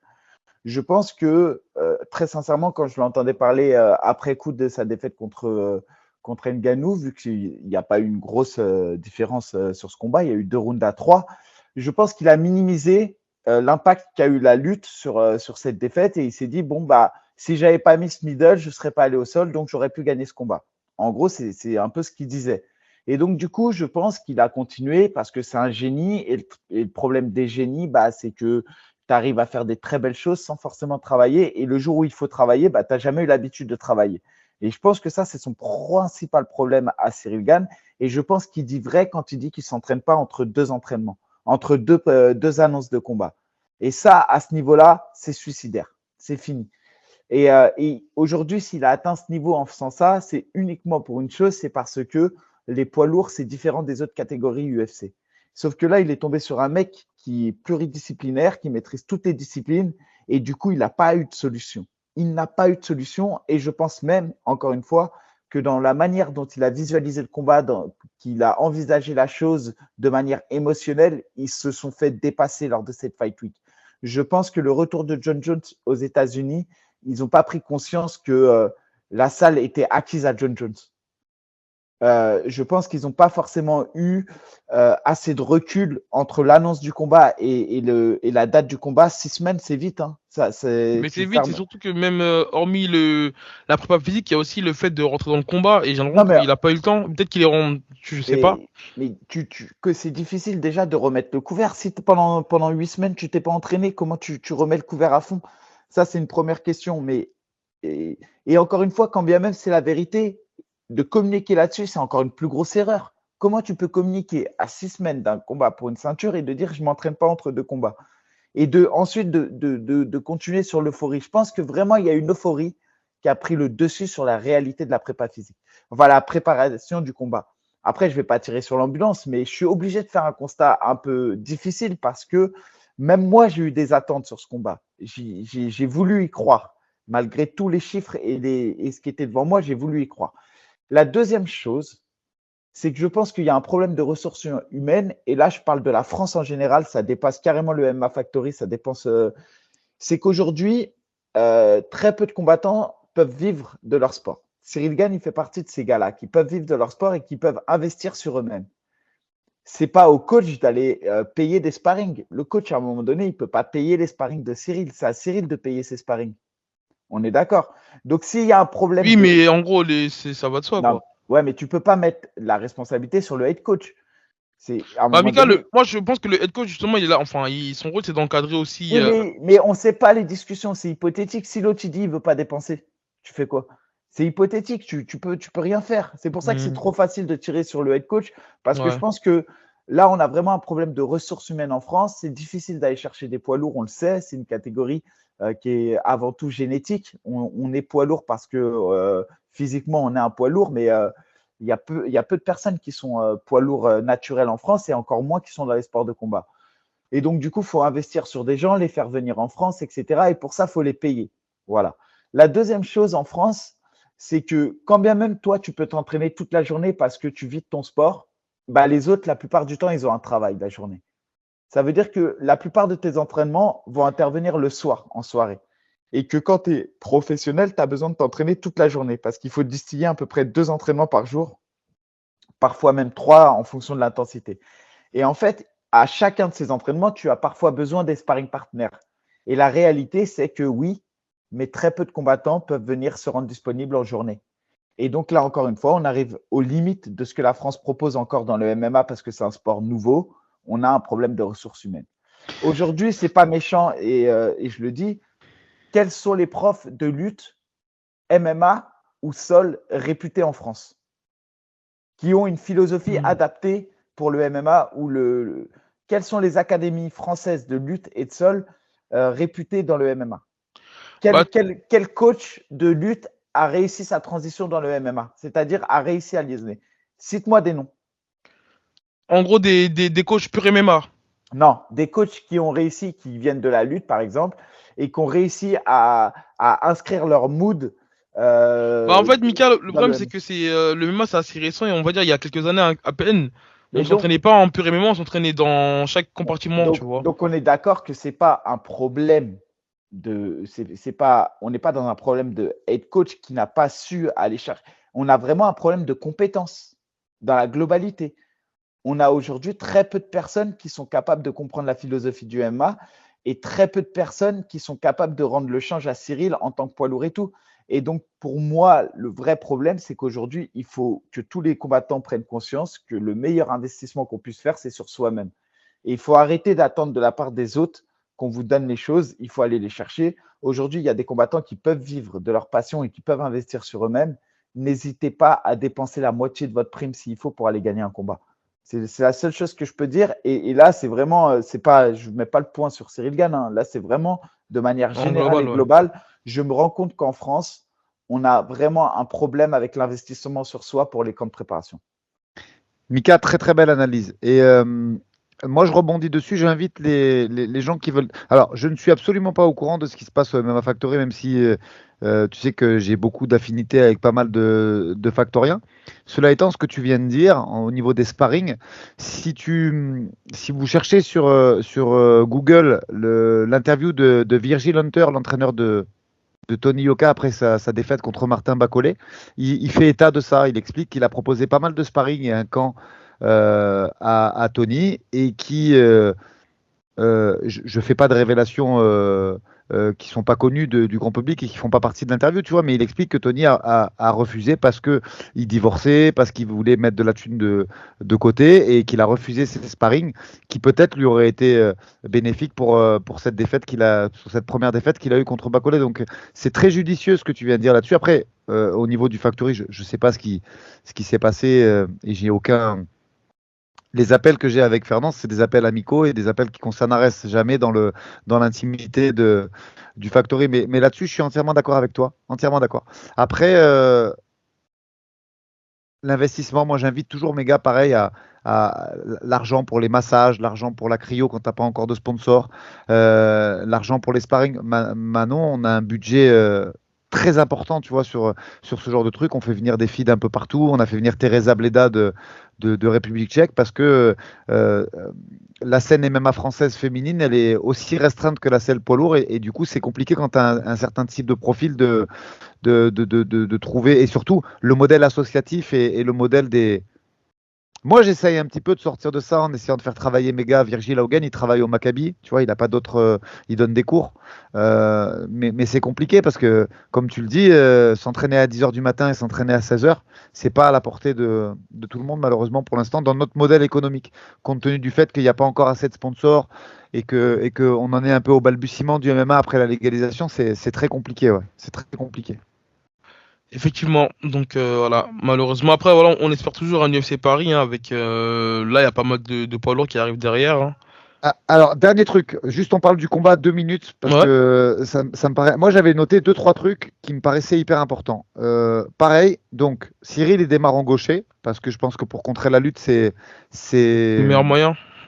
c'est pas mal parce que ça donne un peu plus de distance. Il y a ce premier coup de pied qui est envoyé qui finit dans les parties. Ce qu'on peut remarquer là-dessus, c'est l'excellent travail de lecture de Jones qui a étudié parfaitement, qui défend tous les points un petit peu qui auraient pu être dangereux, qui auraient pu lui porter atteinte à son intégrité physique. Il y a un autre truc sur lequel j'ai bossé quand on a dit qu'on avait le podcast ensemble. Cyril est gêné, peu importe qu'il rentre pas bien dans son fight, mais Cyril est gêné par l'allonge de John Jones. C'est ouf. Et à ma connaissance, hein, le dernier mec qui avait une allonge quand même importante comme ça, mais qui était moindre, hein, qui était 10 cm de moins, c'était Volkov. Volkov, de tête, il a 2,03 d'allonge. Et rappelez-vous qu'il y a un juge, Sol D'Amato, qui donne Volkov vainqueur sur le premier round. Alors, c'est un parallèle, ça veut dire juste que il y a deux autres juges qui donnent quand même Cyril, mais s'il y a une hésitation de la part d'un des juges lors de ce Volkov Gann, c'est qu'il a mis du temps à s'habituer à cette allonge importante sur lequel comme il a un physique quand même hors norme, c'est rare qu'il n'ait pas l'allonge pour lui. Et je pense que ce début de combat, plus le fait que Jones a fait une étude particulièrement poussée de son game, plus le fait qu'il prend 2-3 jabs en sortie à cause de l'allonge qui est pas la sienne, du coup, il s'énerve un peu, il envoie ce bras arrière, cette gauche en ligne qui n'était pas préparée, et on arrive effectivement sur le clinch qui est annonciateur de la fin de combat où Jones il joue quand même super bien le coup. Avec cette guillotine où il laisse une échappatoire côté droit, il prend enfin son côté droit à lui et il prend côté gauche, il rentre dans la guillotine une deuxième fois et ça finit. Mais il y a plusieurs faits de fight où en fait il est pris un peu au dépourvu et il a été gêné par la longe, gêné par les déplacements un peu, on en a parlé tout à l'heure de taille, et après derrière premier travail en lutte, et malheureusement, il y a un excellent choix de Jones qui, au lieu d'essayer de taper, et peut-être que Cyril, ça lui redonner des espaces pour se relever, il Ouais. rentre tout de suite dans un jeu de soumission. C'est fort ce qu'il a fait, hein, mais il y a quand même pas mal de coups du sort et de fait que peut-être que si le combat avait un petit peu plus duré, il aurait mieux géré après la longe de Jones. Tu vois, il y a quand même des paramètres qui auraient pu être favorables à Cyril qui ne l'ont pas été. Mais c'est surtout que Aldric, en fait là, ce qui s'est passé, bah, c'était un peu un inconnu pour Cyril d'avoir un gars aussi technique qui, tu sais, qui vient supprimer tes appuis, qui vient crocheter, parce qu'avec Ngannou, c'était des saisies, des projections, des demi-gardes, et voilà, il n'y avait pas vraiment de progression. Là, Non, Cyril, là, il y a un gros travail. Là, il va tu chercher vois, la cheville intérieure, extérieure, il ouais, ramène, il décale. Il y a un gros travail là. Mais Il y a un énorme travail. c'est pour ça que je dis, et les mots sont durs, hein, mais ça ressemble, si tu regardes vraiment, hein, tu mets l'aspect, euh, je dirais, de sympathie qu'on a pour Cyril Gane de côté. Vraiment, tu regardes le combat, je suis désolé, il ressemble franchement à une humiliation. Et moi, ça me peine de le dire, mais c'est ce qui s'est passé. Et il ne faut pas avoir peur de ce mot-là. C'est-à-dire que quand je vois John Jones faire ce qu'il a fait, et c'est là qu'on voit qu'il était ultra prêt, mais, mais ce que je veux dire, c'est que j'ai jamais vu une soumission comme ça, moi, à l'UFC, au premier round de minute 30. Ça n'existe pas. Je suis désolé, hein. Non, mais Je suis. c'est factuel ce que tu dis. Les faits sont là. Moi, ce que je dis juste, c'est que je pense pas qu'il y avait autant d'écart de niveau. Et je pense qu'il y a 10 sur 10 au niveau de la réussite. Mais je ne suis pas en train de dire que c'est Cyril qui aurait dû gagner ce combat. Loin de là, hein. Je suis Ah entièrement oui, d'accord non, avec mais toi. c'est pour ça que Mais je dis, il faut qu'on comprenne ce qui s'est passé. C'est pour ça que j'essaye vraiment que ça percute dans la tête. il y a un problème et je sais pas justement, j'arrive pas à identifier si est-ce que c'est plus un problème lié à l'extra-cage. Donc est-ce que quand il est rentré dans la cage, il était sincèrement prêt, il a pris la mesure de ce qui allait se passer, ou est-ce que c'est un problème vraiment technique, comme tu le dis, qui fait ça? Et j'ai envie de croire que c'est un problème extra-cage parce que c'est pas possible. Et j'ai l'impression qu'en fait, en face, c'était trop nonchalant. Il y a eu, même au niveau de la force, du rapport de force, il n'a même pas essayé de décoller John Jones. Il a refusé de donner le dos, mais en réalité, la meilleure sortie quand on est comme ça, c'est limite de donner le dos, de passer le bras. Enfin, là, je rentre dans un travail technique, mais c'est peut-être la Non, mais je meilleure suis chose d'accord. à Donner le faire. dos, revenir, pousser sur la tête, refaire face, mettre le Exactement. wizard. Mais Exactement. après, ça nous est arrivé à tous, Mika. Tu as fighté Oui, oui. encore plus que Mais moi. Des fois, tu j'ai, démarres ton fight, tu n'es pas dedans. ouais, mais Et j'ai tu as toujours, besoin d'un round. Et là, en fait, ce qui s'est passé, c'est qu'il n'est pas dedans. Ça, c'est une certitude. Et j'insulte et je porte atteinte à personne en disant ça. Il n'est pas dedans dès le départ. Après, est-ce que si ça avait duré, il se serait remis dans le fight? Tu vois, il y a plein de paramètres qui font que je pense vraiment que la différence, elle y est, elle existe. Ce soir-là, John Jones était plus fort. Mais est-ce qu'il y avait une différence aussi significative que ça dure 2 minutes? Je pense qu'il y a plusieurs faits mis bout à bout qui font que la suite des choix et des momentum de ce premier round, font que ça s'est terminé très vite. Mais effectivement, il y a une très difficile rentrée dans le combat. Peut-être la pression, peut-être le fait qu'il sait qu'il avait déjà perdu une fois et qu'il fallait pas qu'il reperde tout de suite. Ça, il n'y a que lui qui pourra à froid revenir là-dessus et nous raconter un petit peu ce qui s'est passé dans sa tête au moment de ce premier round, quoi. Ouais, clairement. Après, encore une fois, je le dis, hein, c'est facile de débriefer aussi avec le recul. Attention, hein, on n'est pas dans la cage et les mots sont durs, mais parce que les attentes étaient importantes. En tout cas, j'invite tout le monde à rester quand même respectueux, je le dis, hein, même si parfois mes critiques peuvent paraître dures, etc. Mais c'est juste que je trouve que la performance était en dessous de ce qu'on pouvait attendre. Mais effectivement, j'étais à 1000% pour Cyril Gane et j'espère le revoir à Bercy et ultra performer à Bercy. Et j'aimerais limite que ce soit contre un gars comme Blades parce que ça nous permettra de montrer qu'il a évolué en lutte. Là, il n'est pas blessé. Je pense que dans ce combat, il ne s'est pas blessé. Donc, du coup, il a quand même 6 mois pour préparer quelque chose de beau et de grand à Bercy. Et voilà, et j'espère sincèrement qu'il va travailler franchement la lutte et son sol, même si on sait que ça ne deviendra jamais un Olympien en lutte. Mais je pense qu'on peut acquérir des techniques pour défendre la lutte assez rapidement. Après, moi, honnêtement, j'ai l'impression que la suite peut être plus compliquée que prévu avec les Tuivasa, enfin avec Thomas Pinal, Curtis Blade et tout. Mais bon, je pense qu'on en parlera dans un autre podcast. Je pense que là, en tout cas, sur le sujet, on a fait le tour. À part s'il y a quelqu'un avec quelque chose à rajouter. Non, très bonne analyse de Mika. J'ai pris vraiment beaucoup de plaisir, les gars, à faire ça avec vous une nouvelle fois. Plaisir partagé en tout cas. N'hésitez pas à dire ce que vous en pensez en commentaire. Aldric, merci de ta disponibilité, merci de tes analyses. Mika, merci à toi aussi.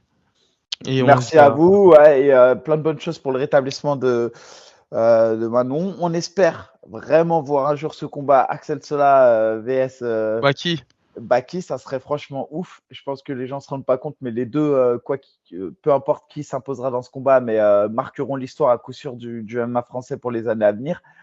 Et puis voilà, et félicitations encore pour le travail que tu as accompli au quotidien avec les gars de ta team. Merci beaucoup, Mika. Les gars, bonne soirée à vous. Ciao, ciao. The greatest of all